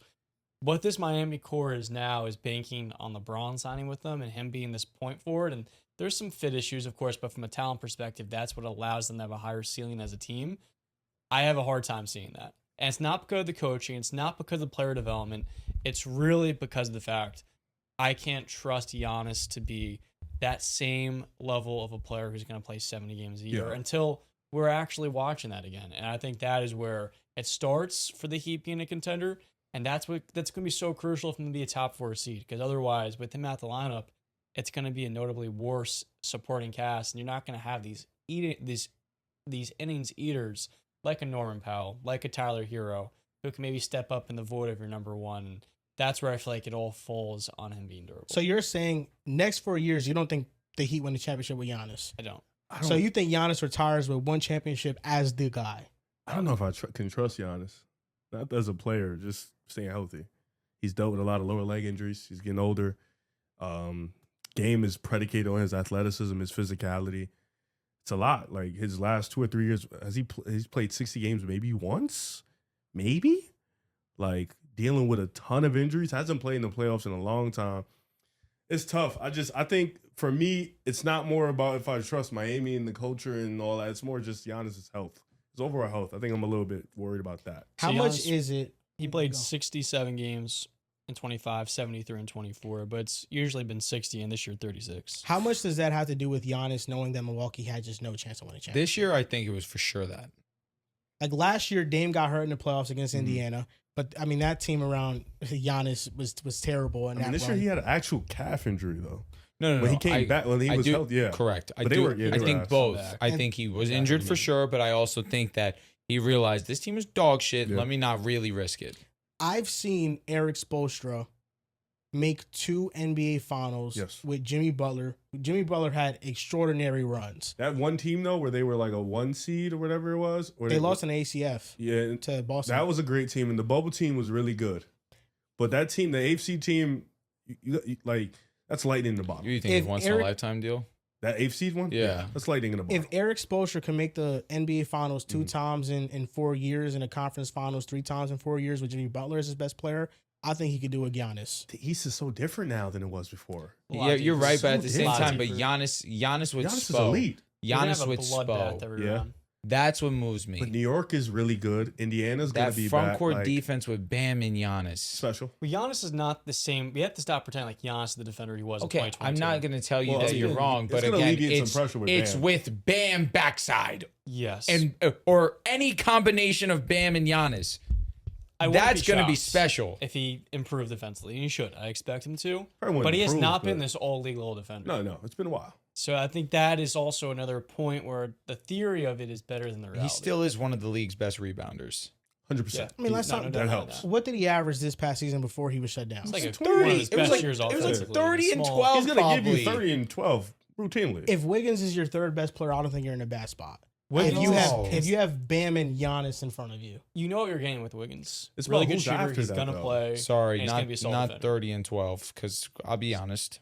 It was still 28 and 10. You could have said 30 and 12, bro. It's more than 10. Probably 13 rebounds a game. It was 9.8. So I gave him. This is his worst rebounding season. Yeah. In a while. Yeah. It's after Wiggins. Who's after Wiggins?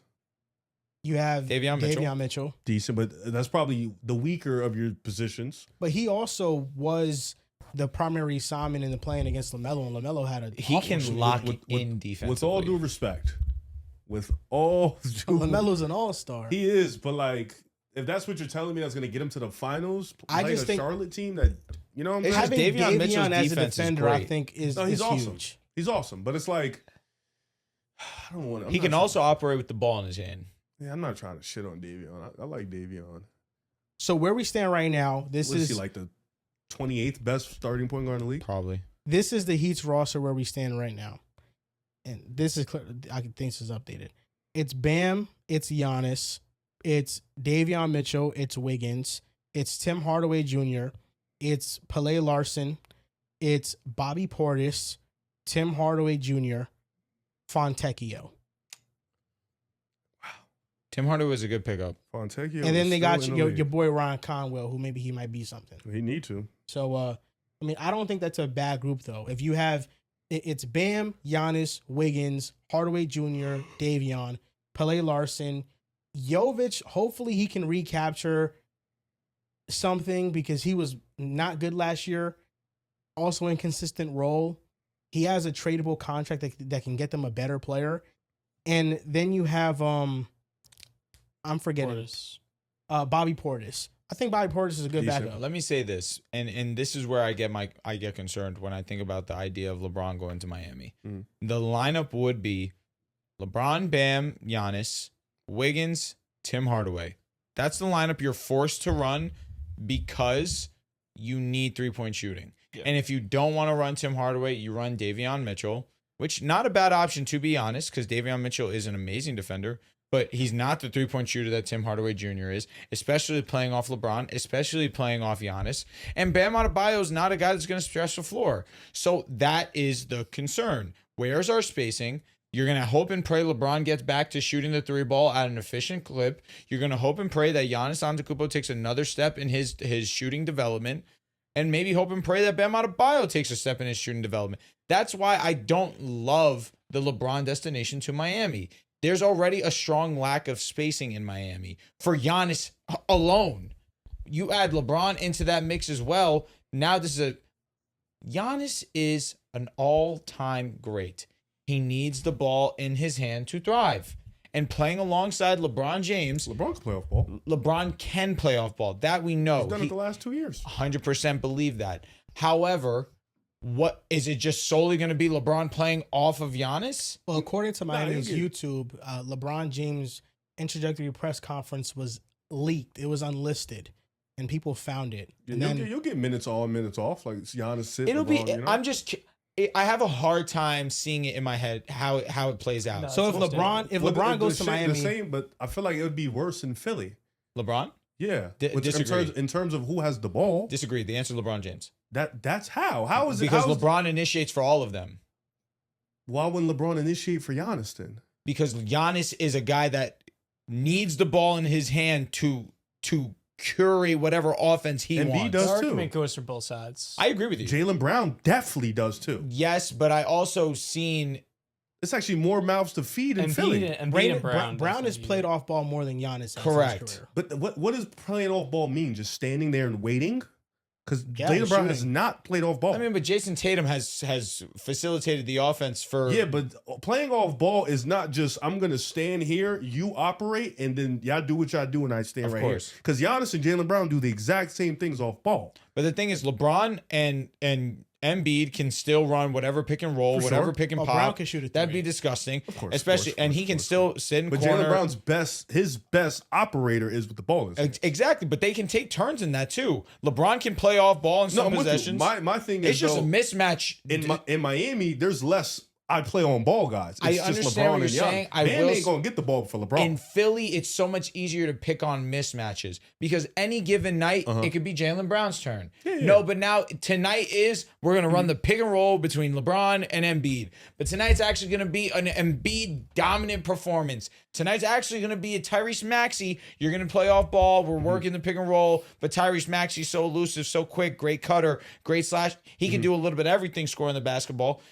There's just so many different ways that the Philly offense can beat you if LeBron James is on them.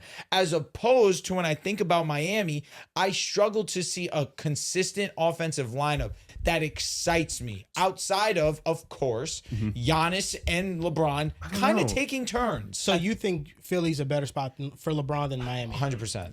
100%. At the end John, of the am I day, bugging? you're It's not just gonna, Spo. It's Spo. Like You're not- Spo got me back to thinking Miami can work. gonna find a perfect situation for LeBron outside of maybe Minnesota is the best one because you need to perform some level of surgery to orient your team to maximize Braun. LeBron's If I'm gonna looking play at point guard Miami, for Philly now. If I'm looking at a Miami team, like I know for a fact they need to make some sort of move to get a higher volume 3-point shooter in there. Maybe it's Cam Johnson if the Nuggets have to salary dump him. The theory of Cam Johnson and Tim Hardaway with those three players, that could work, right? But I expect him to sign with Miami because of the fact either Miami or Cleveland. The Cleveland fit with Harden, I think, is not workable. Doesn't make any sense to me. Whereas in Miami, I could see him and Giannis just from a offensive rebounding, a transition, a playmaking element, kind of piecing putting these pieces together and just being this overwhelmingly physical team to where they can kind of make it work, but it's still going to be clunky no matter how you try to slice it. And I feel that the relationship or the trust that he has in Eric Spoelstra, that could develop a real relationship, even though when he played with the Heat, he wanted Pat Riley at first to be the coach. Now looking at how much Eric Spoelstra has grown since then, that level of familiarity and trust is why I feel that LeBron in Miami makes the most sense to me, even if there are some clear basketball questions with the fit. Let me ask y'all this. How many realistic LeBron destinations could he go to and they can win a championship? Could he win one in Miami as currently constructed? You just plug him in. There's 3 destinations I look at, and I think that this could be a legitimate contender. 3. So Miami, yes or no? I'm going to say yes. I'm going to say yes because Spo, Giannis, LeBron is fucking nuts. I'm not betting against yes. I lean yes. I'll Can't lean bet it. against it. Philadelphia. 100%. It'll be overwhelmingly talented. You have to say yeah. In theory, in reality, it's It's so the health. odd. It's the health. But John, that's the one thing I said to you, and I thought that I would get a response. Does he not fit seamlessly with Philly? I don't think You he does. plug him in as your lead guard, your lead playmaker. I don't know. I think the how only it people works. that benefit Maxey for sure, Easily. Stunts, but they edge still comes don't even development. run any real offensive sets. And also the relief on Embiid on that short roll too. Is it really relief? Like, what relief does Embiid get? The attention. Because Maxey can do the same thing on the short roll. You're not wrong. I'm not going to disagree with you there, but it's also a different presence attacking the basket when it's LeBron James. Fair. I'm not going to argue Don't that. love the defensive fit on the perimeter. Fair. It's just so Fair many point. guards are asking to have to buy into more of this defensive first And their role. bench stinks. With VJ, that could work. It's like you're stunting his development and his growth as an overall creator. Philly to me is just very odd because of the fact Embiid's probably going to play 40% of the time. That's just talent overwhelming. We're just going to plug the So talent Philly, together. you think that LeBron, yes. If In a healthy, they perfect world. could. In a perfect world, we're talking about Yeah. Philadelphia. Yes, they can. Cleveland. No. Harden not there, I actually feel better about it. I just don't think him and Harden work at all. Wait, so they just have LeBron in At the place of one. Harden and they don't replace a Harden? Well, LeBron's the replacement. I know, but Yeah. I mean, They don't have having LeBron and not Harden is not better than having LeBron and Harden, is what I'm saying. I I agree. It's with better to I have agree. LeBron and Harden. it makes yeah, sense. You but need I LeBron just and Harden. think they're such a horrible fit together that it would be better if one and not the other. Harden could play off ball too. No, forget about that. LeBron would play off of James Harden. It would be better than you think. It would not. I would still say no. Luka, on the he perimeter played next to defensively. Luka and Reeves. Yes, of course, Luka takes an absolute hot dump on this current James Harden. Yes. The And fit you have was two poor. fantastic bigs in Mobley and Allen. The fit on the perimeter Still can't guard defensively is anybody. horrendous. But also It's the so defense, bad. you just mentioned and the you're not defense down low. maximizing either. Yeah, they have two Yeah, they fantastic actually bigs. have real defense You're next to maximizing LeBron. for neither though. of those But two. LeBron James. What about him? No, I'm saying you plug in LeBron James. With, Cleveland has been missing a wing. To guard at the highest of levels. No, they're just No, missing no. a wing, like a player. No, that they no, need a they've been specific missing a type wing of to wing. guard So at the the highest starting small levels. forward now is Max Strus and made the conference finals. Imagine if that's LeBron James. They went down. They went to wire twice in hell. Them making the Both it was times. maybe the least impressive conference if finals appearance I've LeBron's ever on the seen. team, what you guys beat him in 5? If LeBron's on a team, if he was, I think they definitely win the first 2 rounds more comfortably. Yes. Sure, but you guys still beat him Oh, in of course, 5 or but the 6 Knicks had games. an all-time run. So it doesn't change anything.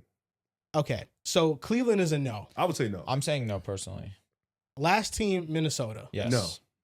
Yeah. I'm with it. You don't see it with LaMelo, LeBron. I still think Ant-Man. OKC. I still think OKC and the Spurs are tick above.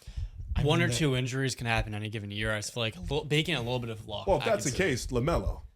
Fair. You know what I'm saying? Like LaMelo. No. Ant, LeBron. What do you mean? and- No, LaMelo is Yeah. he's the worst of the bunch when it comes to injuries. Well, I'm really speaking on like with Oklahoma City, it's like their second and third best players. With the Wolves, it's mainly just LaMelo you're worried about. Well, if you lose LaMelo and LeBron isn't beating OKC. If it's just Shea, if Chet's hurt and J-Dub's hurt, Oh, J-Dub was I hurt mean, almost oh, all Well, this we year. can also, but we also can. They be lost Yeah. both? Yeah. Now we can also John, be that's fair. not fair at We've all. literally seen them both miss almost an entire season last year. John, We're you talking can about also the be playoffs, fair. though. LeBron James also has dealt with injuries over these last few years as well. Yeah, I thought we were talking about the postseason, bro.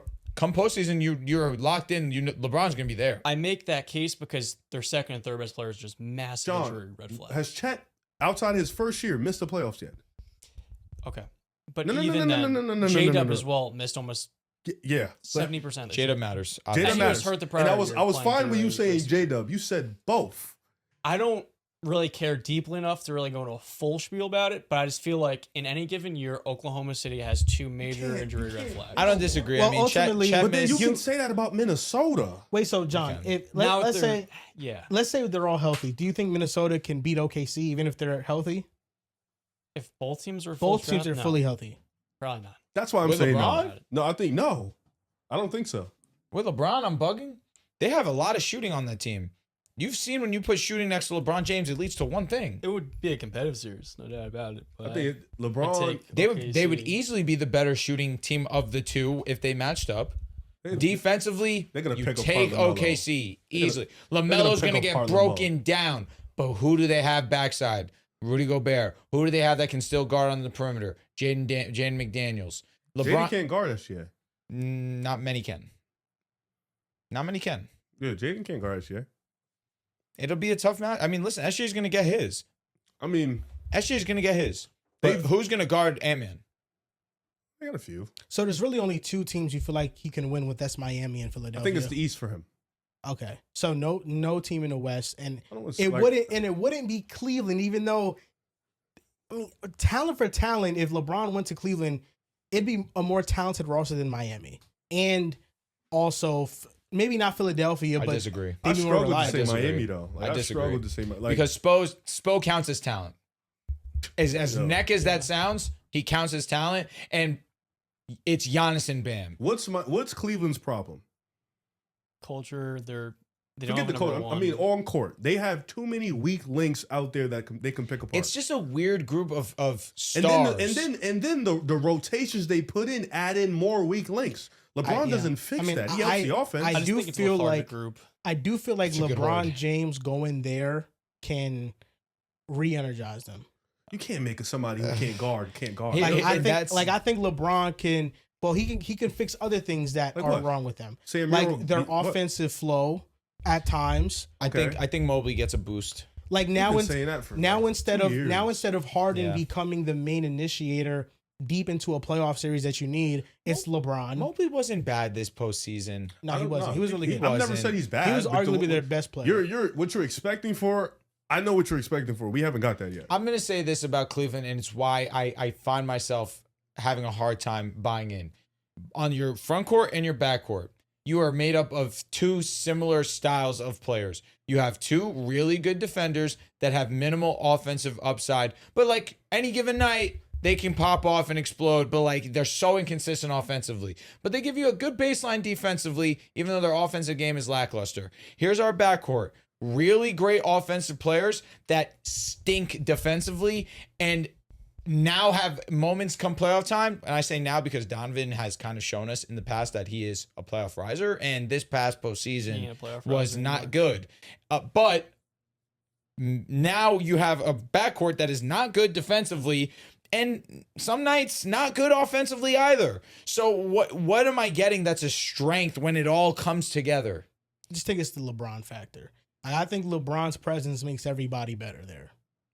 I thought that James I Harden hear being you. there would make the offense better as a It whole. was. It was, but for Mitchell, 2 rounds. But Mitchell being underwhelming bothered me. I think the Knicks series has soured everybody on Cleveland because it was such an ass whooping. It No, wasn't the they were Knicks getting series. outplayed by the Raptors in the first round. It wasn't the Knicks And the series. Raptors It really was the It was depleted by Raptors. injuries. It was literally the first round. And the fact that the Pistons lost to the Cavaliers didn't help their bro, cause. Honestly, Cleveland's assessment has nothing to do with the Knicks. But in the first round, it was more so on Mitch. Okay, yes and no. The And guy we can who also paid give credit where 35 credit's due. I think caps every Toronto year. played a lot better than a lot Yeah, no doubt. expected. Yes. Like here's the thing. Cleveland's Like if Mitchell plays better, that series is over earlier. We've been Or- waiting for Mitchell to but play if better last both 3 of them- years. Disagree. No, Because if if Brandon both of them Ingram played play- better, then Yeah. then you can say it swings it that way. you gotta stop doing Mitchell that. was that was his Both worst of them series. needed to play better. Both. Harden was playing well. Harden was scoring 9 points on like 3 for 14, but He was because still he made a couple initiating. passes, He was on, no, Like, Rip. no, Don't be I'm not gonna disingenuous. put No, Harden both of them needed to I play know how better. Harden is at this point. I get it. It's Mitchell true. had to play better, but both of them needed to play Bro, better. Donovan Mitchell had a possession where it was tracked yes, I know. as Yes, the longest I'm not- possession yes. without passing a ball, I'm not no, dribbling the I'm air not- out the ball. I'm not blaming on Harden. Like I'm blaming it on the whole team. It's the whole it's the team should not have went Their to core does 7 not games with Toronto. optimize one another. But I thought that they went to Can I went to disagree? 7. Can I They So went you disagree? to think higher on Toronto? But than they most. showed you why. Toronto literally did not beat good teams all year. No. They didn't beat good teams at all But all I year. think they went to 7 against Toronto because Mitchell was whack. Yes, but Like he the- was the the reason back they half won the of the first 2 series. games. Barnes So, Barnes also elevated. yeah. But that's also Colin who's Murray. Colin Murray who Bowles was was Barnes he broke out fucking really. up that series. You're right. Who's Barnes fucking up that series? The guy we've been waiting on to take a leap. Yeah. Mobley. He Yeah. was killing Mobley. And he was also sensational defensively. I mean, Barnes was the best player in the series. Like I think Incredible. Cleveland's Oh, whole yeah. assessment Oh, yeah. has nothing to For do with the sure. Knicks series. Like not you're not cooking, not Viv. not You're close cooking. to do with the I Knicks feel series. like they were underwhelming the first 2 rounds. They were. It felt like was a nasty miracle. East and, Yeah, It was a and, miracle and we don't because really care. God, John, If the sorry. Raptors are healthy, they win that series in the first round. And we're talking about the Cavs like, damn, y'all really got swept after doing all of this, making this win now move for the deadline. And when I look at Mitchell, it's the same conversation every single year. He has some sort of lower body injury, which is an ailment he continues to wear down. And the postseason, he's not this riser. He's not a real playmaker. You pair him next to LeBron, I like it. But at the end of the day, this core does not optimize one another. And I felt like with Kenny Atkinson's overall tenor and his demeanor and the approach and the lack of just overall lack of self-awareness at certain points, like, wow. In this game 1 versus the Knicks, I felt like it was really just it wasn't like that specific. It was a microcosm of this entire playoff run where this group in and of itself is not going to maximize this talent that they have.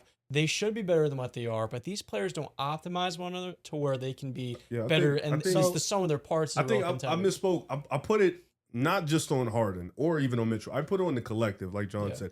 It was collectively Cleveland as a whole from game 1 to end of game 14 of their first games, for the first 2 rounds. They felt just underwhelming. Like underwhelming as hell. Everything about them. Everything from the backcourt to the front Except court. Mobley. I'm gonna say Mobley gets a pass. I don't, because his defense wasn't what it needed to be. Fair. Offensively, sometimes you got Mitchell, then you didn't get Mitchell. You know, you got the Harden playmaking, but sometimes you couldn't get the scoring. The shooting was up and down. both. Then you got the 3-4 guard lineups that were nasty. Kenny Atkinson was throwing out some nasty, disgusting lineups. You had to couldn't rely get on nothing Dean from the Wade. wings. You had to keep playing D Wade because the stat lines, advanced numbers looked great, but he wouldn't shoot the ball when he was wide open. No, he Like wouldn't. everything felt disgusting from Cleveland. It's true. Where it was like, yo, you're lucky Detroit choked that game 5. Yep. You're lucky as hell they choked that game 5 because they Shout out should have Dennis won that Schroeder. game. Him and You're lucky Merrill were Toronto. pumping them out. Honestly, you're lucky Toronto got hurt because maybe I don't know. Brandon Ingram was kind of up and IQ down. didn't and that's it, play. but IQ Yeah. agreed he did not Barnes play. was banged up. Yeah, like it Well, just felt so like I'm Cleveland look- as collective. I'm looking at this like they went out to a 2-0 lead and Mitchell did play well in those games. No, after that, he was They were horrible. From great game first 2 games 3 of that series. from game 3 to game 7, Donovan Mitchell played 35 minutes, shot 38% from the field, 28% from 3. He averaged 20 points, 2 assists, 2.4 assists, and 2.8 turnovers per game. And his game score was 8.9, and he had a plus minus of minus 5.4 across all of the games after game 2. So game 3 to game 7, he was a minus 27. James Harden, from games 3 to game 7, he shot 41% from the field, 38 minutes per game, 33% from 3. He averaged 19 points, 6 assists, 5.4 turnovers, 6 rebounds. Yuck. His game score was 13.7. He was a plus 2, and his total was plus 10. He almost had the same amount of turnovers as assists. Yeah, but I mean, Toronto's defense was elite. Yeah, it's listen, not the whole even the team box collectively score. wasn't good. Yeah. That's why they went 7. But I'm just saying, like, over those games, Mitchell was a minus 27. Yeah. Like, I thought that and that's where I think that LeBron could come in and he can help Mitchell. If there is something left for Mitchell to, I mean, what do you? He's what- not what going can to he make help Mitchell with bleeds out on the defensive end. He is a well below average playmaker despite being an undersized guard. In the playoffs, He's being volatile. rude. He's been rude this He last. is, but Mitchell is if I'm being harsh, let me know. Donovan do. If Mitchell. anything I'm saying is incorrect, let Donovan me know. Mitchell, he's He is a volume he's either going to scorer, give you yeah. Toronto or he's going to give you what he did against Indiana. There was going to be no in between. He's Can going to we either be give fair you high about ups Dom? or high. No, it's true. He's going to. No, I love him. I agree with He's going you, to give you but high ups or you high wanna downs. why I'm so He's critical? been injured in the playoffs, but when he has been healthy outside of this year, and anything you're going to talk about When this was he year healthy? What postseason has he been healthy against in? Boston, 20 he wasn't healthy that until year. he got hurt. He was awesome. frying. But see, you think he was still playing with an injury. No, 'cause I he got understand hurt in that. Orlando. Yes, exactly. Yeah. He fried Fried him, against yeah. Orlando. He did. Every series in a Cavaliers uniform, I guess you want out. Let me not say He that. wasn't Outside of the Knicks. first Knicks series, the first Knicks series, Yeah. agreed. He's been fine, and then this postseason, yes, he wasn't good. I agree.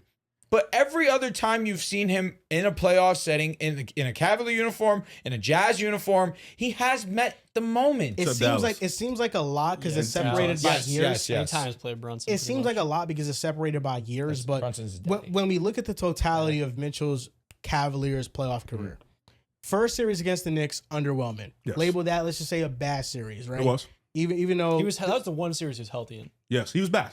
bad series.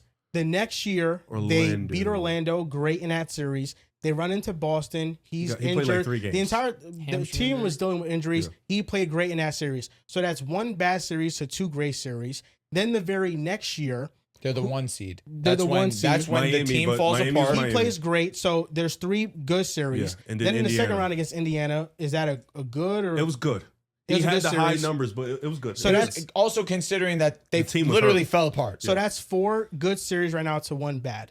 And then this playoff run, the Raptors series was bad. The Pistons series, you can argue, was It was bad. like up- it was so up up and and down. down. It was so And up then and down. the Knicks series was bad. So we're at a 4-to-4 ratio in terms of his Cleveland This career. year took him from 4 to I did. 4 to And look, Well, two of those Well, were I mean, 7-game it's series. life. You're not wrong, John. It's We like- Celtics understand, but series was this 5 games. They played 4. this 3-4 games. postseason Played has great. completely So- made people villainize Donovan I don't- Mitchell in there's- Cleveland. I'm not going to reason- give him too much slack in Detroit because there was games where he won them, like Yeah. legitimately. and also, he's going willed against a them. star. You know, like Exactly. No, but that's he- the That's what he's gonna have to point. face. But he will. He In the like I'll give postseason, him you're a gonna pass face for the best Detroit. Not a defenders in the pass, league. but he played all right. He willed them to win. And I'm not even trying to give him a pass because Asar Thompson's Asar Thompson. But at the same point, we can be objective and say he's going up against the best perimeter defender in the world. But my whole point is that Mitchell's career, although it feels like it's been a underwhelming. lot of time because it's like, oh, but in these 2 years he was great in the playoffs, and in this one he was bad. If you look at all of his playoff series in Cleveland, it's mostly a mixed bag. You're either getting a great version of Don or you're getting a very underwhelming version of But him. a lot of those came this year. It did. Like and, 3 of those.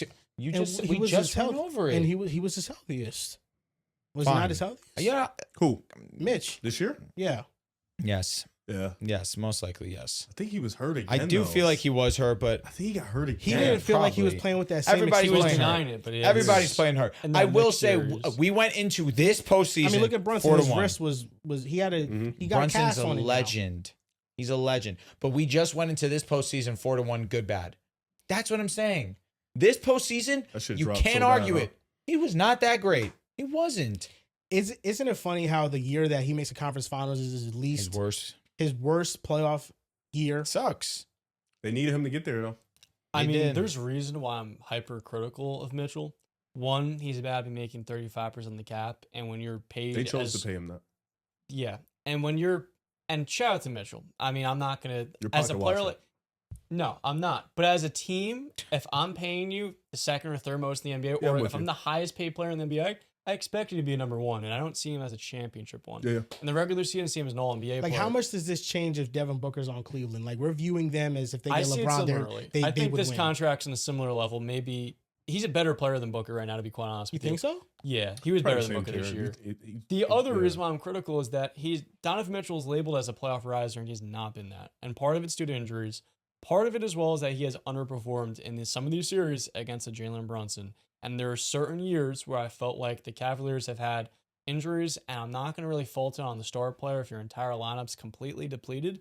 But I felt like this year was somewhat of an indictment because we saw him wear down that Raptors series. He had this ankle issue, which it was after I think fell into a photographer that he was denying it, but it was quite clear, as it has been every single year, when he is getting to that late stage of a playoff series and he starts to wear down, all of these other things start to snowball. The defense, the playmaking, and just the lack of versatility where the offense is run through Donovan, and that's great. But if he has 1 assist in the second half and he's providing no other value and no one else is getting involved, it torpedoes your entire offense. If I'm a Max Strus, I'm a Sam Merrill, how am I going to get into a rhythm if it's Donovan Mitchell isolations for 12 seconds and I'm not going to get any clean looks, I'm not going to get any sort of rhythm, and then defensively I have to cover for him every other possession on these switches. Simultaneously, he's not even scoring at a high level. So that's why I'm critical, because you're paying him $75 million and you have to pair alongside a James Harden or Darius Garland who have their own issues. So that's where the Cavaliers enter this weird realm where it's like, now you're going to pair another guard in here like James Harden, and you have to pair in LeBron, and they don't fit well, and that's why. I won't argue it because I don't like the Cleveland fit. I will say Donovan Mitchell averaged 28 points in the postseason. The thing is, though, is that like I think Cleveland has the shooters, dude. They have the shooters that would be good for LeBron. Yeah. It's until just they start missing in the playoffs. It just worries you about the backcourt defense. That's what worries you the most about Cleveland. But I don't know, man. My boy Harden needs a ring, so brother, you gotta let that shit go. it's not over yet. That's over. No, it's not. It's fried. If LeBron goes there, they definitely have a lifeline. I'm going to be honest with you. I'll be happy because I loved my time as a Cavalier. I will tell you, if he doesn't choose them, I'm not mad. Harden's a free agent, so he can go wherever he wants. He can't go anywhere he wants. Nobody has money. Nobody wants. Well, to he move can for if him. he wants to Nobody take a pay wants to trade for cut. him. You know, he can. Nobody has. I'm money, not saying nobody he wants to trade. would, but nobody's even thinking about him taking a pay cut. I'm gonna keep it 100. He can't go anywhere he wants. you don't think they would want James I'm Harden? gonna keep it 100. He's not going anywhere he wants. He's going back to Cleveland. You're stuck. Well, if LeBron goes to Cleveland, they could maybe win a championship. Maybe It's maybe a little bit likely. maybe. James Harden can finally win it. I don't know what situation I'm just like, yo, we're winning a chip. Yeah. I don't know. Unless he was just like, yo, fuck it, OKC. Yeah, he should go. Yeah, that's like outside of that. Yo, yeah. they need him too. They do need him. They low-key. need him. They need do Harden. not. OKC, they need Harden. Oh no, bro, I'm talking about. Dude, Yo, LeBron. what if he went to no. San Antonio? We're talking about LeBron. I was talking about Harden. LeBron. No, I'm talking about Harden. So San Antonio is super cool. San Antonio. Yo, you know where he would actually go? Dog, they already got and they Fox. need him. They do need Yo, him, what but, if like- he went to Boston, dude? I couldn't root for him. I don't think I Why could. not? Just can't. I hate Boston. Teams. Honestly, Boston. Listen, he's not taking a pay cut. The and I Spurs do respect need that. like a stable decision maker to run their offense. but Harden never is in a going million where the years. money at, bro. Never in a million years. Cleveland's gonna pay him So, what do you think the chances are that James Harden wins a championship before he retires? zero. Oh, a win zero. You think Like- it's 0% Like chance? you think like he I'd even Tracy go- McGrady's it? He can. Those shits easily don't count. No, I sign think with the May, contender. he doesn't have to be a secondary star, but let's say after the Cleveland run is over, he has 1 or 2 more years where he's like a role player and stuff. 0%, bro. He has his Rajon Rondo 2020. I don't think. Potentially. I don't think these players will play. Like I don't think these stars would play as role players. Like I think once they're done being stars, they retire. Like Steph, KD, Harden, You haven't Kawhi. really seen them. Yeah, like they don't become really when once a role yeah player. once they drop to the role player, like LeBron going to keep playing as long as he's a star. Once he hit that role Russ player, and he's Melo are done. like the 2 examples. Yeah, of that. Westbrook Russ crazy, averaging 20 gang. So you're telling me that you just don't think it's gonna happen. bro. I've been saying he's not going to win the championship since I've met you. Eesh. I've been right every He's year. being mean. I've been close though. You have been. I've been very Sometimes. close. You'll always have 2021 and 2018. Wait, what's close? 2021 was close, 2018 They was lost in the close. second round. but it was close. In theory, Yeah. but in reality, Like It's if not they 2020. beat the Bucks, they probably beat the Hawks. 100%. That's why I say it was close. So that's why in theory, It's close, but not in reality. But then 2018 was definitely close All right, that's realistic. because there's a chance 2018 Cavs still beat them. Who knows? No, they smoked them. The Cavs get smoked. No, I'm thinking 2017 Cavs. yeah. 2018 Cavs. It's just LeBron. That's what George Hill and but JR. LeBron. Yeah, but never LeBron's also K-Love. LeBron, and that's when he was in that mode. probably goes to Who 7. knows? Like exactly. Yeah, we gotta be realistic. I thought you were talking about Russ for a second. I was like, hang on a sec. No, Yeah, harder. Yeah. In the 0%. I'm gonna give it a firm 20%. Sometimes you just look at a player and you just know. So who are players that you're looking at? You know. Well, I said it with Westbrook. Westbrook. Yeah. He's not gonna win. I said it with DeMar. Yeah, He's not gonna win. Dame? DeMar's a king. Dame. I think I said it because I thought he was gonna stay in Portland for the rest of his Donovan. life. Donovan, I was a fan. Couldn't say it. Ja. Ja, couldn't say it. I'm just But being rude now. I saw it though. Like, Cade. Nah, we gonna win. All right. I like that. We gonna win for sure. I like that. We gonna win for sure. Oh, that's funny. I ain't Because worried how confident are you at the Pistons? You made a TikTok about it because you were about it. looking at the That shit roster. numbers.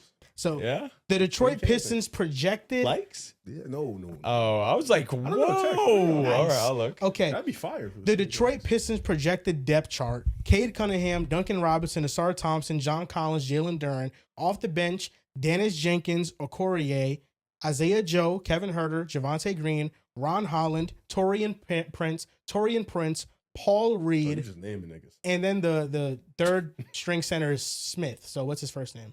Do you know it? Oh, Tolly. Tolly Tolu? Smith. Tolly? Is it Tolu? Tolly? So how confident do you feel in this Pistons team going into next year? I mean, depends on the expectations. Well, you were the Make the number play- one seed. You make the won playoffs? 60 games, I think we'll make the playoffs. and you were a game away from the conference finals. It's hard to get back to that, man. Especially when you don't improve. Like I feel like we improved on what we needed to, but we didn't improve on getting a star. Like we wanted shooting. We added some marginal guys to come in to bring in shooting, especially with second apron looming and Duran's contract. We got to pay him. Still have yet to pay him. Hopefully he They're a comes ways back. away from that second. I apron. know. So that's perfect. Hopefully Duran comes in here. So we've improved the shooting slightly. I think my problem is we still don't have a reliable go-to guy outside of Cade, and I think that's the thing that's going to hurt us. But I'm still confident that we'll make the playoffs. I'm still confident we'll be a playoff team. The problem is going to be a number 2 guy. That's going to forever haunt us. If the Pistons don't make the playoffs, bro, I'm sorry. What hope do they have as a franchise? What's your confidence level in the team, though? 1 to 10. like 5. to do what? To make the playoffs, Well, it should to- be a 10. Playoffs, Like, like to- No, not But I the, no, think no. The bar Sorry, is not the you playoff. had with them you. as the 8th best team in the East. No, That's but the only The reason I bar said is that. not to make That's the why I said like the playoffs. bar. It shouldn't be make the playoffs. You just made We're the, gonna you were make the it. 1 seed. The That's why. bar is to at least make the conference finals. My Oof, Confidence, that's that number drops a lot. I'm at like a 5.5. Eesh, man. this was we their best play. opportunity, and they didn't, like Riv said, make a meaningful step. Take a Yeah, meaningful it depends step. on who we So play, bro. I want to provide some context because I said that the Pistons are the 8th best team in the Eastern Conference. Mhm. And then people started mentioning the regular season, 60 wins, all this stuff. My take wasn't that the Pistons will finish as the 8th seed. My take is that going into the playoffs, I view them as the 8th best team amongst all these teams. Even if they finish as the 1st seed in the East again. Yes. I don't think we're definitively 8th. Like, to me, the Knicks are without a doubt better in a playoff That's setting. it. The Celtics too. Oh, okay. Fair. The Cavaliers too. No, they're not definitively better. Definitively, You it can't went say 7. that. It went 7. Okay, definitively no. And we And that, could've and won that was that. with Durham I would say playing like Toronto. absolute shit and I piss. think Toronto, Toronto- if Kawhi's there, Yeah, fine. I'm I'll with take that. Toronto, But if we don't know with that. a healthy Philly. Healthy Philly, yes. Healthy Philly, yes. It's tricky still. Healthy Philly, yes. I'm going with the Pacers, I can't That's definitively tough. say that That's either. tough. But Why? We gotta because see they them. just were terrible. but they're a better roster. Well, But they just, I get it. They're No also Halliburton. just in the finals. But they 2 also years just ago. were a top 5 pick in the NBA draft. And you got Halliburton and Zubac. But you have to, again, we don't We got know Cade and how Dirk. Halliburton is going to come back. We're praying. I am most praying mid-roster he comes of back all and time he's next good season. because we know how much he uplifts that offense. But right I don't think now, Indiana's definitively better than us. you can't say that. I feel differently about them. I mentioned Philly already, right? If you know what, I apologize because I gave the caveat of Philly being healthy. If you're giving me the I don't think caveat that Philly's Indiana be definitively healthy, better. I will say You I'll just have take to Indiana. Evaluate if it's realistic for them to be healthy. Like I Like, don't think is it it's realistic realistic. I for- don't see Embiid healthy as a realistic. Am I Miami? Is that I don't think crazy? they're You've had definitively better. Halliburton healthy 1 season. In the playoffs, dude, I'm going Giannis and Bam over Cade and whoever else. I mean, that's not a bad take. You know. Yeah. You're going Giannis and Bam. Yeah, like over- I'd go with the Yeah, Heat I'm gonna over take the the Heat. Pistons. That's not a bad take. Yeah, I'm gonna And take I the don't Heat. think the Hawks is that crazy. What? It's not that crazy, How? dude. They got better. At what? That's a stretch. They got At what? better. At what? They got Kingston Flemings. It's a stretch. He won't even start. Yeah, but he'll be a contributor. My nigga, what are you talking about? Kingston Flemings is really good, dude. Who's better, him or Ibuka? Kingston. By how much? He's much You better love than Summer him. League. He's How much much? better than him. You're He's much better. lying. He's much better than him. You're Come on. lying. Come on, bro. All right, can we not get into arguments over like the rookies? No, he's talking about the fucking Hawks. No, I understand that. That What are we Joel, doing? Like, Joel, what are you're you being saying? nasty. Because of Kingston Fleming? He got to guard Cade, nigga.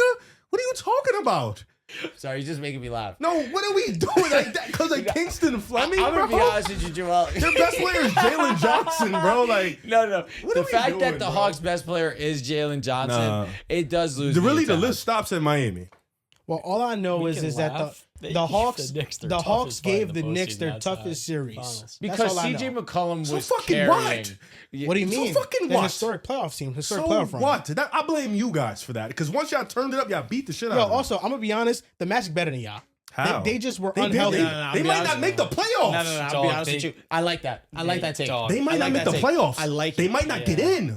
They might not get in, They were bro. up 3-1. They dodged a bullet against They them. might not get in, bro. And they That were up grazed your head, 3-1. Yo, you love to chat. They were up 3-1. And then Franz Y'all were went on down. death's door, and Franz going down gave you a lifeline, and you took it. Credit where it's due. You were Yo. down 3-1. Yo, Orlando might not get in the playoffs, bro. Bro, but what are we talking they about here? made the playoffs and went up 3-1 against you Isn't guys. it concerning that a team that might not make the playoffs with the same roster basically from last year? So wait, so if that's the almost case, beat why them is in the Cleveland series? better than us?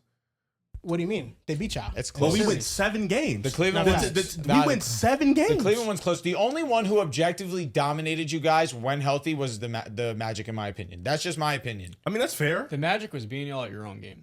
Your own He's That's a fact. cooking. identity. That's a fact. Good take, John. That's a That's a fact. They couldn't win They one out game with Paulo. physicaled y'all. Franz One? was such an X factor for Cade. That speaks on Paulo. I'm gonna keep it 100. No, They it doesn't. Joel, they can't win one with Paulo, Paulo went for 40 points. and he lost. Credit Fuck to you want me Cade. to do about Cade's that? better than him.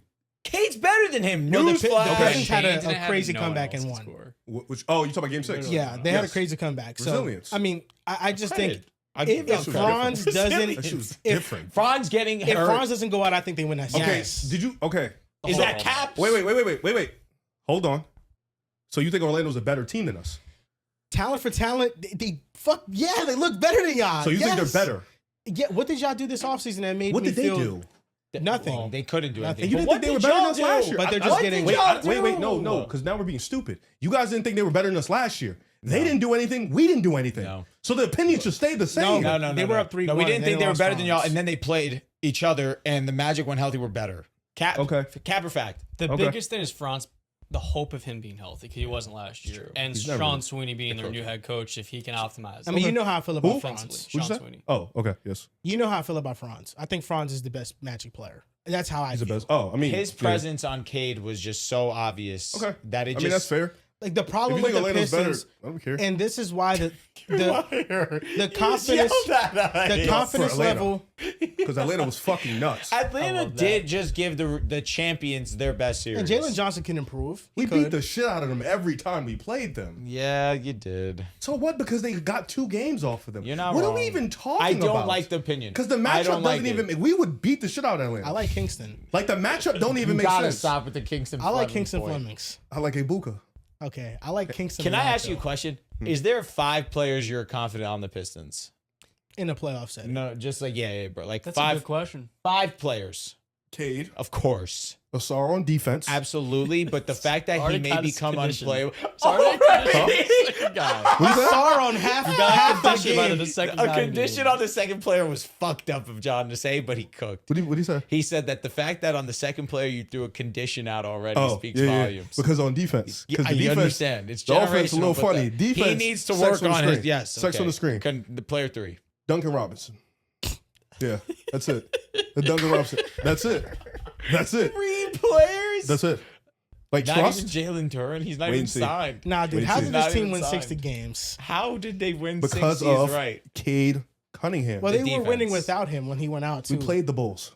And we played the Nets. No, yeah. I mean, Anybody It's like can a beat good them. sample. It was like what 10 games. Bulls, Nets. I think it was the Pelicans. during and that we played stretch, shit looked teams. like he was Who? prime for stardom. Duran? Yeah, he was Yeah. self-creating, and then in the playoffs, it all went away. Yeah. It sucks that the Pistons really did nothing this offseason. I mean, Well, they outside- did like, things, but they didn't do anything to move the needle. No, They didn't know. Why did weren't they the team to go get Norman Powell? I'm bugging. Like Norman Powell, I understand is not a needle mover, but you needed to upgrade it all, especially when you were going to lose to Bias. Norman Powell is not. I understand that, but you needed to at least get a number 2 that you could. I'd rather just start Duncan somewhat- Robinson, bro. Wow, that is but on the bright crazy. side, Bradley Beal's still out there. I'm fucking weird. Dude, he might not That's the play. missing piece. He might not play on our team. Dude, I Bradley can't believe Beal's that. the missing piece. Riv decided y'all full tilt Pistons, and We won 60 games. it still might be doom and gloom. Not even close. It's not the They doom have and Cade. gloom that they do have Cade. That's it. Nigga, That's we what's just so went nice. from winning like 15 games. Good point. Yeah, I'm good. But to still trusting 3 players, What can you do, bro? Like, what can you do? What the fuck you want me to do? How many players in Atlanta do you trust? Jalen CJ. Johnson, CJ McCollum, Nikhil. Nikhil Alexander-Walker, even though Onyeka. he did kind of fall off. You're just naming people. Yeah, just naming people. Like, you're just naming people. That's what the activity is. Yeah, naming don't players just, you don't trust. just name. Like, do you Kingston actually Flemings. trust Nikhil Well, Alexander-Walker? Nikhil in Minnesota. Yeah. Nigga, we talking about Nikhil in Atlanta. The 3-point shooting, Did you see him in the point of playoffs? attack defense.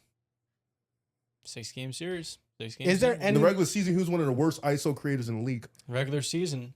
And no, in the regular season, Most he was one of the improved player. worst ISO players in the league. Most improved player. Fair. His numbers did go up. They also did trade for Devin Carter. What school he went to? I know it, man. Washington? He went to Providence. Dude, I don't know. Was it Providence? Yeah, it was Providence. You looked yeah. it up? Yeah, I did. You had okay. to. I didn't know. I knew it was a great school. Well, they got Yeah. they got Lou Providence Dort and grad. Aaron Wiggins, and Yeah. that's the last part of this is that Atlanta traded for Lou Dort and they traded for Aaron Wiggins this offseason. So now we're looking at a rotation for Atlanta of CJ McCollum, Mhm. Nikhil, Dyson Daniels, Jalen Johnson, Onyeka, Aaron Wiggins, and Lou Dort off the bench with Kingston Flemings, Corey Kispert as well. Asa Newell, who knows if he'll play this year, you know. But they don't have a backup big. He has to play this year. yeah, no, they don't. They have Muhammad Gay. That's their backup big. And then they took a flyer on Devin Carter. I don't hate this I mean, the team. defense on it is insane, dude. Dyson, Nikhil, and Lou Dort It's fire. and Kingston They off the can't bench. score. I'm fucking crying. Kingston could definitely guard. Nah, I think Kingston went When do to you a think perfect Kingston's team. going to start? He's not. He might not start this two? year, Mhm. but year two, like I think he'll learn under CJ. But bro, he's gonna be good. They're building I hate the that right you way. make me yell at him. He's gonna be good. I like it. You treated the Hawks like they were a piece of shit. Because the Hawks really are. Like I a really playing don't team. think the Hawks and the Pistons they're not that far off. I don't view them like they're a tier gap away. No, I don't. We're definitely a tier 2 team. How many tier 1 teams are there? Not many. It's just the Knicks and the Just East. the Knicks? Just the Knicks. It's like legitimately like 7 teams in tier 2. Is there? I don't think we're a gap below Celtics, Philly healthy, Miami. and healthy Pacers. I'll give them the caveat. You could talk me into Charlotte if Concanapple takes a lead. Fuck no. I'll be honest, you're just rage baiting at this point. Yeah, no, that's nasty. Yeah, like Atlanta was funny. they Now you're trying entered too my hard. head and I was like, oh yeah, they made a dumb trade. Yeah, like they were. Yeah, Concanipples, Yeah. they were number one. They have Nas Reed now. It's cool. All right, let's stick on the Hawks Kobe part. White. That's a cute I team. actually It's a like fun what team. the Hawks have done this all season. They're building this I young agree. core with some of the best contracts in the NBA. I'm really talking about these guys like Nikhil and Onyeka and Jalen Johnson developing. And I like the way that they've structured this to where you can have Kingston Fleming sit behind and play alongside CJ McCollum as this veteran. Then he takes the keys next year with CJ being on a 1-year deal. The other part of this that I really like too is the fact that the Hawks defensively are just going to have 48 minutes of some of the best point of attack defense in the NBA. Part of it is Lou Dort can't start with Dyson Daniels, but there is a world, and Riv and I had this back and forth a few months ago, kind of talking about Lou Dort. If he's able to get to a 37% 3-point clip again, he's better than 32%, where he's able to really be a more valuable player who's closing games through. Maybe he can start. And you're looking at this defense as one of the most well-rounded units on the perimeter. They still do need that high-level rim protector, and Yek is more of an offensive-oriented big. But I like the fact that this team, especially after getting punked in that Game 6 versus the Knicks, is just putting out there as many of these physical, kind of high-energy, intensity point-of-attack defenders. And I believe that's going to create a very strong culture here to where maybe they make this move in a couple of years when one of these marquee stars comes available at the right time, because you have players on really good cost-controlled contracts, you have assets, you have young pieces. So I like the patience that they've shown, and I feel like this is going to be a very competitive team. I mean, they got Lou Dort and Aaron Wiggins for essentially nothing. Yeah. Atlanta did, and then they drafted Kingston Flemings with the Pelicans pick. That's the biggest. I think getting Kingston is the biggest needle mover for them. Okay. Yeah, long Easily term. their biggest move this offseason. By far, Yeah. nobody's disagreeing there. But Lou Dort giving them that defense off the bench, like you're gonna have to see Dyson Daniels in the start lineup. Then Lou Dort comes in the game. I mean, when is anybody gonna get a break? Type That's shit. gonna be an excellent defensive team.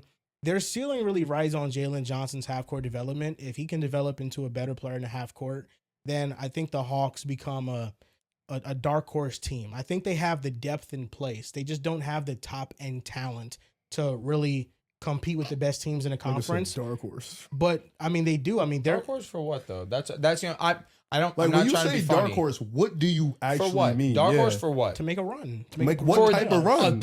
A championship run? A deep playoff run. A deep That playoff means run. a championship run. No, it could mean a conference finals run. You damn near right there. Well, the Cavaliers made the conference finals, but they were They very made a far away Dog from the shit. finals. It was dog Very shit. I know, but They you didn't can- win a game. You to can be make the fair. conference finals and be very far from the finals. The Minnesota Timberwolves made back-to-back Fair, conference fair. finals, and they were very far from the finals. And they had Ant. That So- tells you everything you need to know about I mean, these they beat niggas. Jokic. I wouldn't say they were very At- far. no, they were. I mean, they got smoked in each time in the conference finals against Dallas and OKC. I just look at Atlanta. They're a star away from being like a real threat to contend in the Eastern Conference. That's why, to me, I thought Jaylen Brown was the best destination for him for Atlanta, because if Jaylen Brown went to Atlanta, I thought it would have given him that high end star, and they would have had the supporting cast around him to compete at a very high level. He goes to Philly, so he's not like really technically the man on that team. That's why I liked Atlanta the most, because I thought in Atlanta he would clearly be the guy. He would have been the guy, but also at the And same yes, time, they wouldn't if- have had the same supporting No, cast. for sure. They would have had to trade some players, maybe like Nikhil or somebody else. Like, of CJ course. making 30. Yeah, it's only a 1-year deal though. Yeah. But Atlanta, I think they're building something good. They're building an infrastructure in place for when a star comes along, they're already ready to compete. But obviously right now in-house, everything is riding on Jalen Johnson's development and also Kingston Fleming's, and how good Kingston Flemings can be as well as an offensive creator and as a defender, because he's a different player than Trae Young. He's not going to eat up that usage, and he's not going to be a liability on defense. So they're building a clear identity, and I like their moves. Zachary Risachet gets traded now, and he goes to Dallas, and now Dallas has 3 first overall picks in Kyrie, Cooper Flag, and Risachet. Is there any hope for Risachet reviving his career Well, in Dallas? I want to say this on Atlanta because I wanted to look it up to make sure I wasn't bugging. So Jalen Johnson and Nikhil Alexander-Walker had over 250 possessions as ball handlers. Both of them under 50% true shooting. Awful. And then isolation players, both of them under 50% true shooting. Jalen Johnson was 44% true shooting, which was -8, below the league average. So, but as like for Nikhil as a spot up, handoff, off screens, he's really efficient in that department. Yeah. Mm-hmm. With Jalen Johnson, handoffs, he's not efficient, but as a spot up, he's league average, and on off screens, he's league average. So their problem, Atlanta problem, is their primary guys with the ball are not efficient enough as creators. Maybe Kingston. Sure, yes, they also just need to So improve. what's Why Jalen they gotta play in Johnson's transition?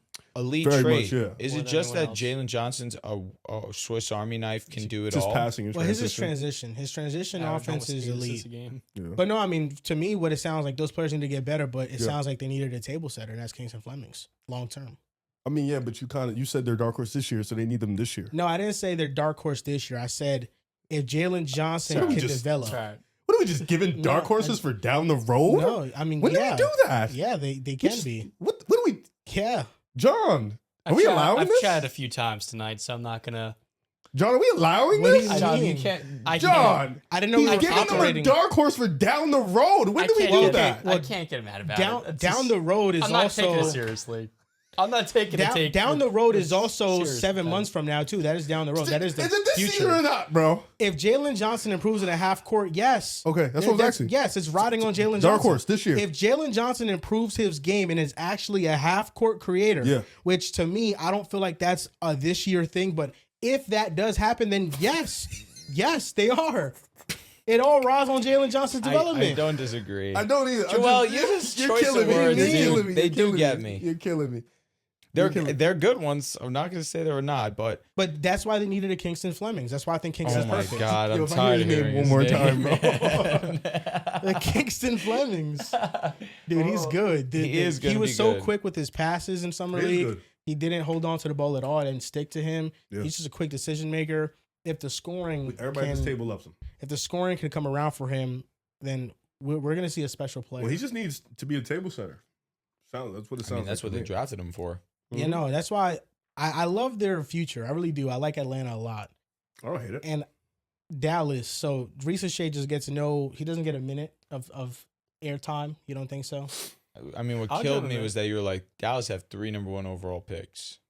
Kyrie, Cooper Flag, Zach. He's one of the worst number 1 picks we've seen. I'm willing the to say he's bar. worse than Anthony Bennett. No, it's not even Nah, close. Anthony Bennett. He was the runner-up for Rookie of the Year. Anthony Bennett literally was out the league in like 30 Yeah. games. Zachary Shea put out nothing last year. I'm not. Yeah, you're not lying. I hear you. His defense and the playmaking were supposed to be a lot better.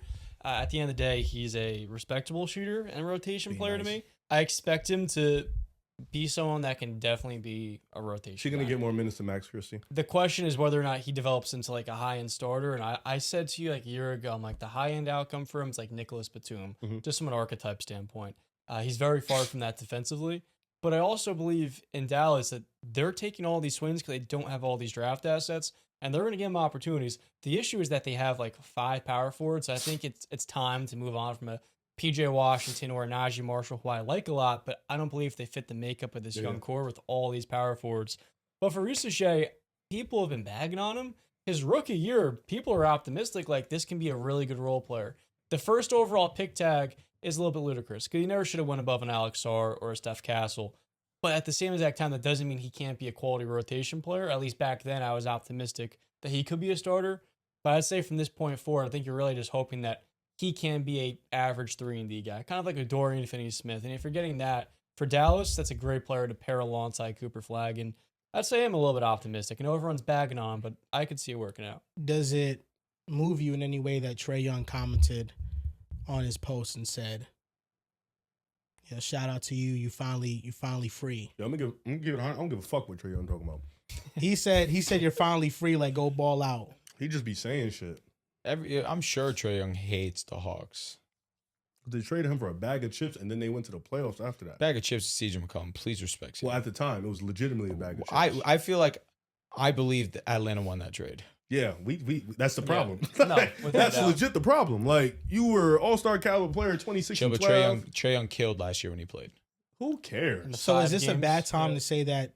Is there any world that Washington best case scenario is over Detroit too, or no? Oh, I don't shit. see it. Why is it honestly. just Detroit?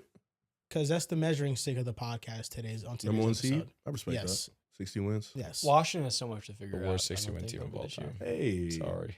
No, I agree. Atlanta That's was why worse. my answer would be no, just for the record. It depends. A year If from Trae Young now, and AD are like, healthy, you can talk yourself into saying they're better than a lot of teams. I'll get crazy. Yeah. They just have It's so my many. 2 bros. They're just throwing a bunch together. And I don't think they had the coach to figure it out. Who was their coach? Keith? Brian Keith? I don't know how him and Doug Christie are still coaches. Well, Doug, he's coaching Sacramento. Yeah. Yeah, you can keep your Yeah, job. and he's a Coach franchise legend, so high key. It tells you everything you need to know That about matters. the franchise. I mean, he was part of one of their most winning runs. So And that tells you everything you need to know about what they've done. In their shout out to franchise. them, man. They're figuring things out. They drafted Darius Acuff. We're gonna wrap up the show on this final thought, and that's that I've actually come around on the Lakers offseason as a whole. Saw him tweet about this. I think that they done Fucking well. Matisse Thybulle did He this. did this last year. No, bro.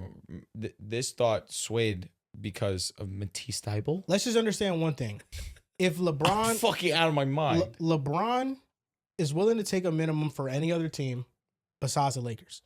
For the Lakers, he needed all his money. So the Lakers were in a bad situation. We either pay LeBron and we can't get a long-term center or any other depth pieces, Mhm. or we try to, the best way possible, build something around Luka for the future. Goal number 1 this offseason was find a center. That was Walker Kessler. Did they overpay for it? Yes. But they found a center for Luka in theory for the next 2 seasons. Even then, some if he decides to stay. You bring in Quentin Grimes, 3-and-D. You bring in Sandro Mamukelashvili, a good backup big who can rebound, pass, and shoot. You bring in Colin Sexton, a creator off the bench. What are we doing? Then you bring in some What? low. Colin Creator Sexton's off a the good bench. creator off the bench. He can score. He can All score. right, all right. He's a good ball handler off the bench. They have some more ball He handling. definitely smacks the floor. Yeah. And then you acquire some low cost value wings in Zaire Williams, who This nigga. No, these actually are the 2 best moves that they've made. Oh my God, And John, then they- stop.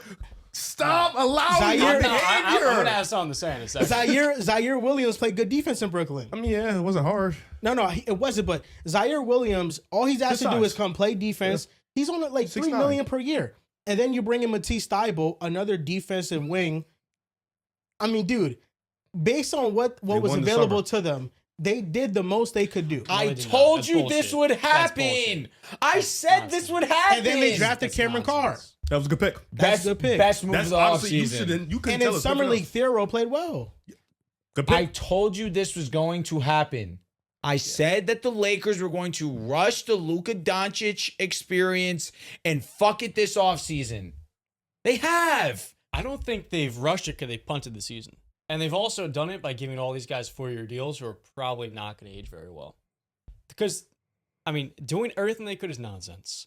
Choosing Colin Sexton over Marcus Smart was a questionable decision. Malpractice. Choosing Sandro Mamukhalishvili over Rui Hachimura was a horrible move. And I'm looking back at it, I was not nearly hard enough. Rui Hachimura in the playoffs was their third best player. Rui doesn't Sandro do nothing but Mamukhalishvili, shoot. He couldn't That play. shit chicken, No, though. no. What are you saying? They were playing Chicken. James only He's 50%. bugging. Joel, Just- they were we need playing that. I ain't gonna lie, Jamison Battle we and need AJ Rui. Lawson over Sandro Mamukhalishvili because he could not get on the floor in the Cavaliers series. Talk and you're to him, paying John. him over Rui to him, Hachimura John. for Talk to 4 that years? That's not a good move. John, talk It to doesn't this fit nigga. whatsoever what they needed. to this And you nigga, started man. by saying they needed a center. After that, what did they address they actually needed? Talk. I'd love to know. Let me know. Talk- What did yeah, they John, address that they talk, needed? John, talk to this nigga, Outside man. center. I thought you made a good point. getting Yeah, horned the up. two, John, the get two hard. veteran Talk to minimum this nigga, contracts. John. No, you're right. The two vet minimum contracts were good. Everything else to do was a pack of shit. John, talk to that nigga, man. Talk to him. None of those moves. And I wasn't nearly hard I'm enough on it last fucking time. we coming recorded. right now. Talk to him, John. No. Yeah, The John. issue No. is the Yeah, fact- talk to him. All those moves they made were not doing the most they could. It was doing the exact opposite. They punted the season. They sent all these guys to 4-year deals, and I think half of those contracts. So are doing the Now, how do most you they could, respond? doing the most they could was signing back Rui Hachimura. Brother, Yes. just He signing doesn't the play players who won fucking them the defense. He playoffs. doesn't rebound the ball. He doesn't fucking pass. goodness. This is Sandro the plays shit. defense? Your first argument Sandro doesn't play plays defense? defense. Nobody He's rebounds better the ball and defender than passes. Sandro. He's better defender than Sandro, and that's your main argument? Rui Hachimura. Wait, my main argument is passing, rebounding. He does better than Rui Hachimura. We don't How care they need- about the Lakers passing. need passing? Shoot that ball. The Lakers The Lakers not Sandro didn't can need shoot passing. too. They don't need The Lakers passing. didn't need shoot passing. too. told us you know what they need. Sandro can shoot too. What do you mean? Not like He Rui. can. He's not shooting 55% from three. Okay, Rui's he's not, money, but bro. he can shoot too. He shot 38% from three in the regular He did. season. He shot well, but he couldn't get on the floor in the playoffs. They were Okay. playing Jamison Battle, AJ, basically God. anybody. The 12th and Oh my God, 13th Jamison guys who? off the bench. Jamison Battle, Talk, yo, John. AJ Lawson over Sandro Mamukhalishvili. He couldn't get on the floor. And Rui was their third best player in the playoffs. Every time he got open from three, It was he was cash. money. It didn't I've miss. never been more confident in a player hitting a Quite three. literally, close your eyes. It's going in. And he's money. literally making like. And he around got the same little amount. midi, the little- for 2 years. I would much rather have Tui for. That's The what contract killed me, was bro. it was mad John, cheap. Mad in cheap. in the first Deal. round of the It was playoffs, mad cheap. in the first round of the Deal. playoffs, the Lakers played an absolute dog shit Rockets team that had Kevin Durant. I had the out Rockets and winning that nothing. series. Was our Okay, prediction sure, win. but they were dog shit. They didn't play well together at all. Okay. They didn't have any offensive plan But we You're had them whatsoever. winning using that hindsight series. now. We literally had them winning that series. Because we thought Kevin Durant would be healthy, and then he wasn't healthy. And Kevin then- Durant's lone game that he played, it Even was the then. worst basketball that the Rockets played. And in his lone game, he clearly wasn't healthy. wasn't. No, he We was not. thought KD was going to Had be 9 healthy, and turnovers. he didn't play.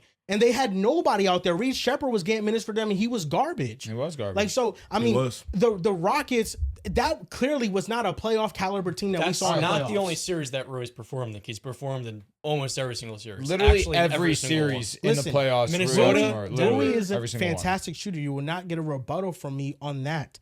Is he a average defender? No, he's below average. Does he rebound the ball? No, he doesn't rebound the ball at all. He does nothing else on the court but shoot. That's He's it. probably a better defender than Sandro. No, he's not. Okay. I All don't. right. I don't believe so. And I'm not All going right. to use one playoff series of Sandro to just be like, yeah, he completely cannot play in the playoffs. Because I think JJ Redick can use him better than the coach for the Raptors. I don't want to butcher his name, but overall, the coach for the Raptors. Yeah, his Like, name is tough. Yeah, yeah. Bro, in the Lakers in the playoffs, we saw Luke Kennard step up, and JJ Redick built an offense around Luke Kennard, and he was a major contributor. It was 2 games. It was 2 games. Yeah, that's like what It was 40% of the Rockets It was an series. was a elite, 6-game it was an series. elite Linsanity run for 2 games. Yeah, exactly. But Luke Kennard, somebody that you Wait, but you're Rui not, was you're not, good with every coach that he's played with. In I'm LA. not. It's not about the coach. I'm saying JJ Redick, I think, will do a better job yes, at yes, trying I to get what you're saying, maximize Sandro. I hear you. I think that's a good point. It's Like, just the fact you that didn't- you you- know that Rui your can perform salary- in the playoffs, and you don't know that about Sandro, and you literally paid him for 4 years with a player option. Rui Yeah, but averaged 20 there's points no per guarantee. game against OKC in a sweep. 20 points per game. Sandro He not doing it, I averaged ain't gonna lie. 20. There's no guarantee that Sandro not Sandro doing can that. perform. Man, Now, He look at that. averaged Joel, 20. Joel, He averaged it's 20 on Joel, 56. you can't ignore 20, No, bro. he- What's the percentages? You can't No, ignore 56, 55, and can't ignore 86 that. from 3 You're on leaving them 39 wide minutes open, per game. bro. They're not leaving Nah. Rui wide open. You're not leaving Rui wide open. It's depth sensitive. You're not. That's just fake. What is he gonna do on the Clippers? He's not gonna do shit. Well, yeah, the Clippers. not Oh, no, he's gonna playing get some with- love. Well, you would How have mu- played what extra was his Luka. contract? Darius Garland, 2 Rui years, picking pop? 28 mil. It's a 14-year. What are we How talking much? about here? Sandro got the same 14 million per year. That's 12. Sandro got like 14. 12. It was like But it's 12. a 4-year deal with a player option, man. Rui got what And he you got. said he's a good bench player. Are they not asking him to start? Yeah, and I think So if you're asking a JJ, bench player to if start. JJ Redick thinks that he could start, he could start. I ain't gonna lie. You gonna play the JJ Redick It's card? just got when it. you saw the Rui contract, it made it worse. It made it What worse. Rui got? 8?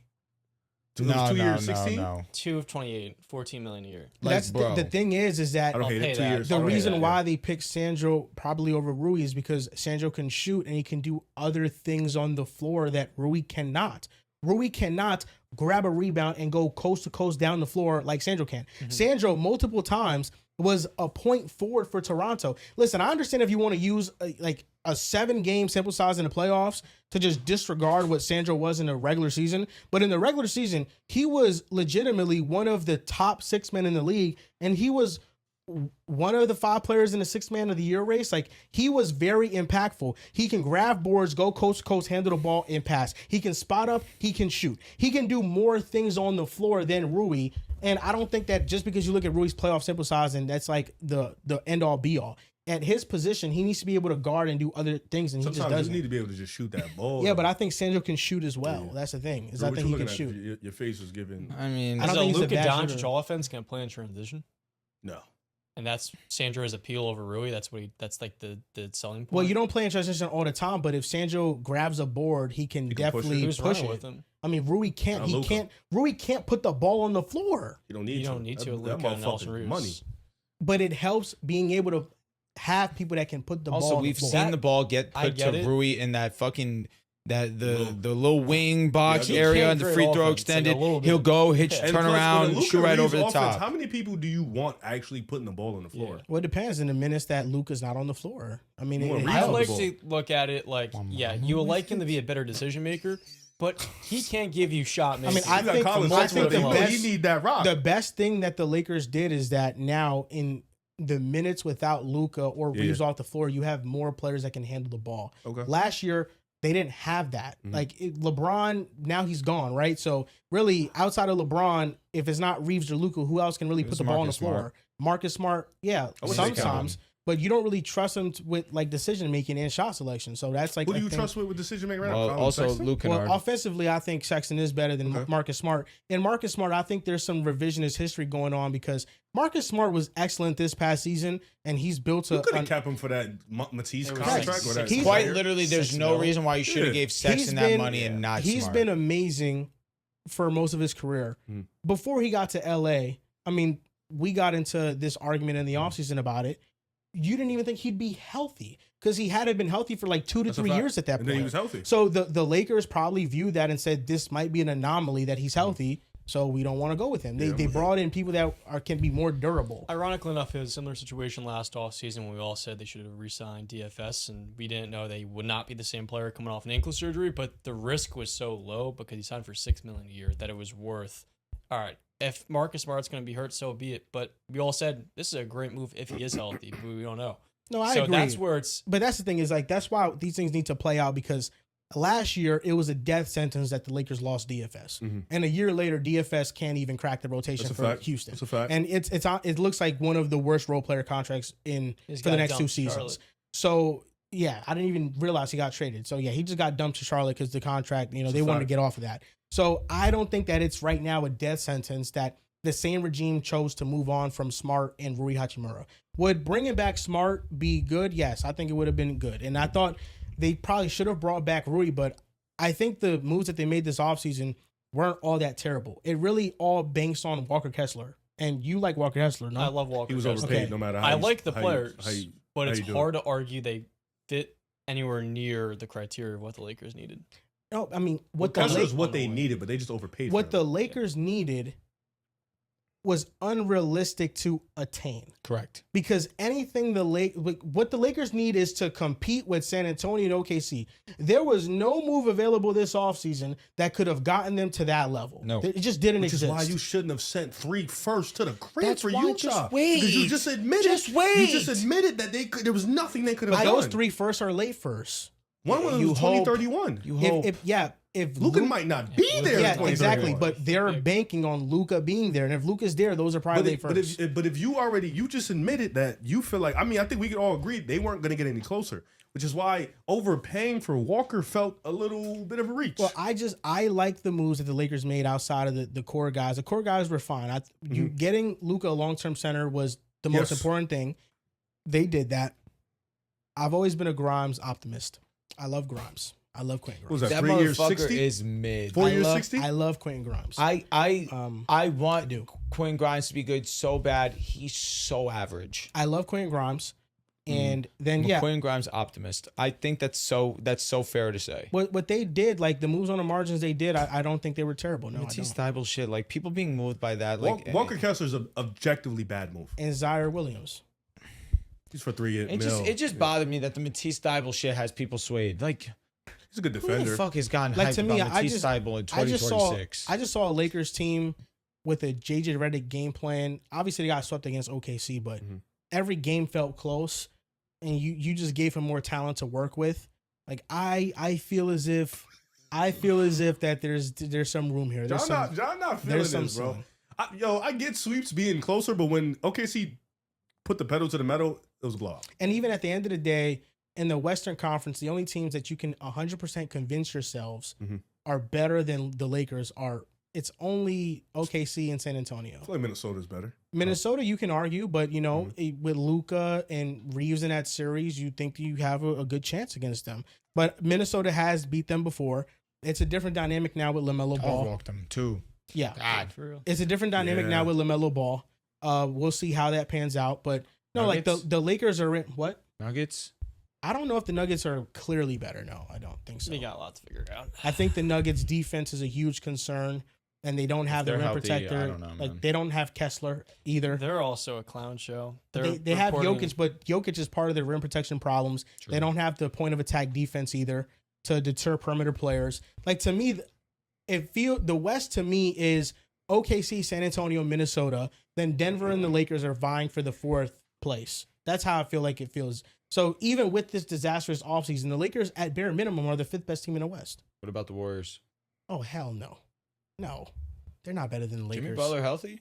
No, He won't be back till like January. Yeah. Official? no, Not official. they're but- too old. They're Right. too It's gonna be old. 37. They're Yeah. too old. Nuggets have their own issues. Yeah, The you reports are bum-ass that we niggas. want a Walker Kessler return for Payne Watson and sign and trade, but it's not like we Yeah, have cap man. space to resign him right now. So 5 team race. 5 team race. Like it always is. I didn't know you were this passionate about the Lakers, anti-Lakers take, man. we talked about it, and I was like, I don't like these moves, and I thought about it, I'm like, these moves are pretty rough. So you hated every one of them. No, I like the Kessler fit. I don't like the process.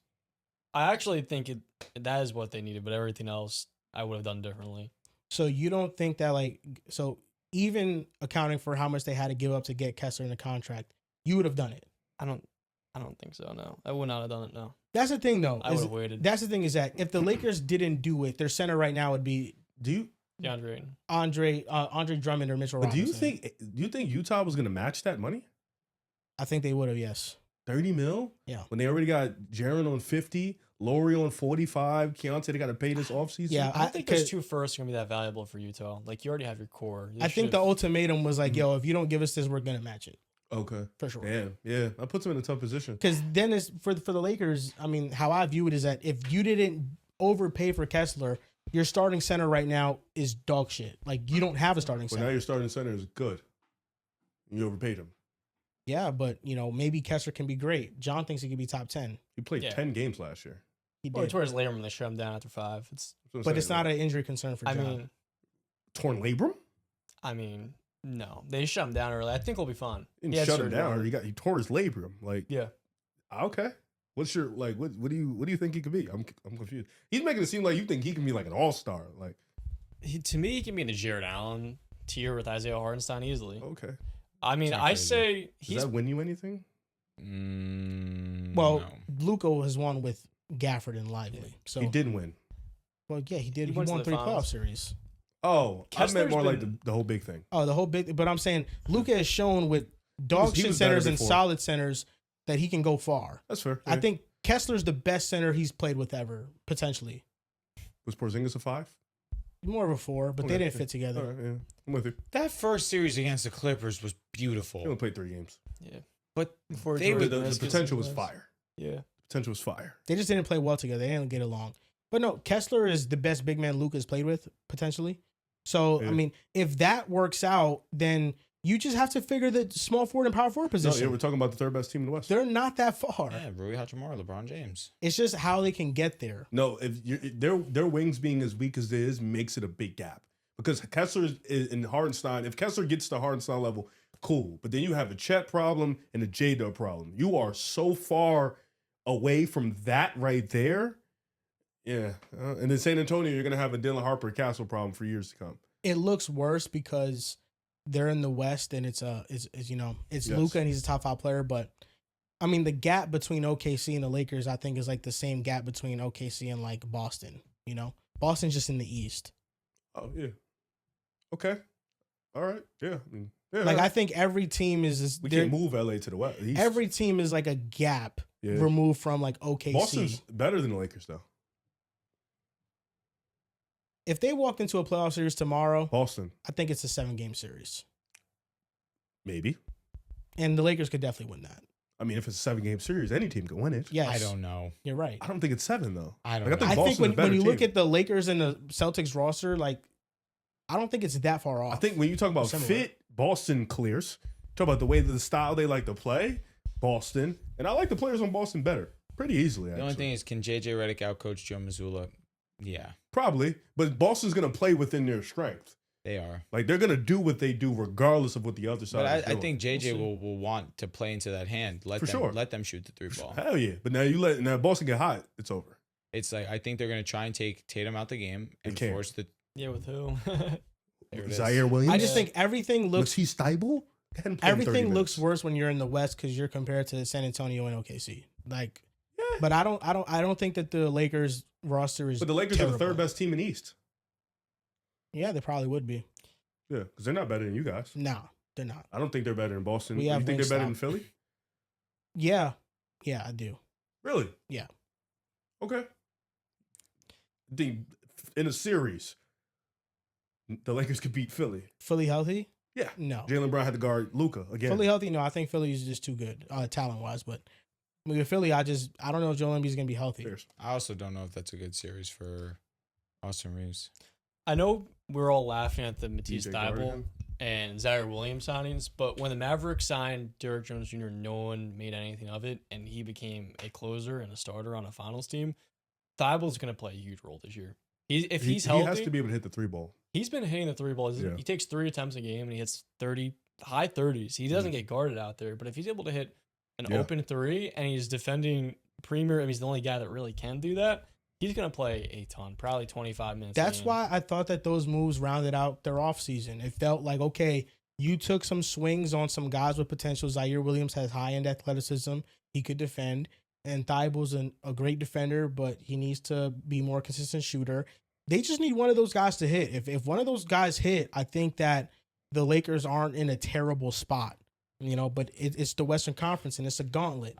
John, I want to get optimistic. 30 games, 15 games in respective seasons. Yes, he shot well, but small 30 and sample 15 sizes, games. so it's prone to variance. But he has shown slight development from Philadelphia where he can hit open ones. And I do believe he could if he's able to stay healthy. So I think it's definitely something. I don't know if people should write that off entirely. So to wrap up this segment, if you were to give the Lakers a grade after what they've done, That's the so same grade. the Lakers, Kessler, Grimes, Sandro, Colin Sexton, Zaire Williams, Matisse Thybulle, Cameron Carr in the draft. D+. Dude, it's a C. Give me a strong. If you thought Matisse and Zaire was going to change my mind, no. I'm No, giving it's a Carr. strong Carr. D+. Carr got it. with, yeah. Carr's a good player. D+. D+. How much is he C gonna play? minus, Yeah. Cameron Carr first year. I'm not sure. Not much. I'm gonna give this a strong C+. So You did all that to give it a C+. It's a good. I could be swayed into a B minus. Dog, you make me sick to my stomach, bro. He's like, what the fuck? I could be swayed into a B Okay. minus. Yeah, I'm at a C with it, though. All right. You know, at first I didn't like it, but then the thigh bowl and Zaire After stuff. all it's just- that. Fucking sucks, dude. It's going to be a rough year for you. I'm ready for LeBron to tell me what team I'm rooting for. Respect it. What if he says, I did all this to go back to LA? From LA, we ride. Honestly, the Lakers have a chance. Okay. I'll be excited. If LeBron goes back to LA, they have a chance. Congrats. They jumped from a D+ all the way to a B+. B minus. Like, isn't it crazy that LeBron, This team could not be the list of teams that he's trying to pick from, the Lakers are the better fit, I think. Like, it's better for LeBron to play in LA, like roster wise, than Miami. So you're saying this team, if LeBron jumps on it, they can beat OKC? No, OKC's a juggernaut, dude. Well, I don't really view, but they can give them a fight. I think that's what he's trying. He's trying to get back to the chip. But he can't beat OKC with Miami. He can't beat OKC Well, he's gonna with be in Philly. the East. That's why He can't beat OKC with Cleveland. He can't beat OKC with Minnesota, according to you, either. Yeah, but that's why he's going to the East to get to the finals. Yeah, but he can't beat the Knicks. If he goes to Philly, he's gonna think he could beat the Knicks. If he goes to Philly, he's gonna think he can. Yeah, you know what I'm saying? Hell Like, no. he's obvious. That's why he's thinking Who's these two stopping teams. LeBron in the Knicks? OG or Mikel? Like I said, Mikal. What do you mean? don't Mikel think- was I don't one of think an Mikal- I elite don't think defender. Mikal- I'm just gonna be LeBron. honest. There's just OG, no yeah. player I don't think that's Mikal really would just guard LeBron. stopping LeBron. Who? There's just no OG? player right now. Well, OG would I lock think him OG up. can. Mikal no. OG would lock lock him LeBron up. up. When And have we then seen if LeBron Mikel- get locked in and a if- series? Like it's been over a decade, And then if It we has have been Mikel over on a decade. Jaylen Brown, that's easy. 2 decades, a decade and a half. It's been a decade and a half since we've seen LeBron 20. clamped. What do you think? 2013. 20, Like, no, I just 2014. he didn't even get clamped then. He averaged 28. When Kawhi was guarding him, he was playing. 28. No, when Kawhi was on him. You're gonna like look if up his- LeBron yes. if LeBron wasn't Main fresh stats, off of yes. if he wasn't fresh off of leaving the Lakers and the Lakers were an option, you wouldn't think that would be the best option for him to go to. No, I think you go out east. The Knicks are great. They're an elite team. They're not overwhelmed. Like they're not juggernauts. I mean, 16-3 in the playoffs. I know. All right. I know. I'm not disputing that. I know you did. But LeBron not thinking y'all juggernauts. That's why he got all East teams in it. He think y'all sweet. Man. Is Reddit the worst app on planet Earth? Probably. Why? I can't read anything when I click the links. All right. Well, that's going to do it for this episode of the Pick a Side Fuck Podcast. it. Episode 595. If you guys want to follow us on Instagram, TikTok, and Facebook, you can at Pick a Side Podcast. On Twitter at Pick a Side Pod. If you made it this far, you might as well join the Patreon. We're going to have some exclusive content for you guys and also going to be filming a full podcast episode in the near future, which means the next week or so, for sure. And thank you guys for watching. We appreciate your support. Make sure you guys drop a like, subscribe to the channel, and we'll see you guys next time.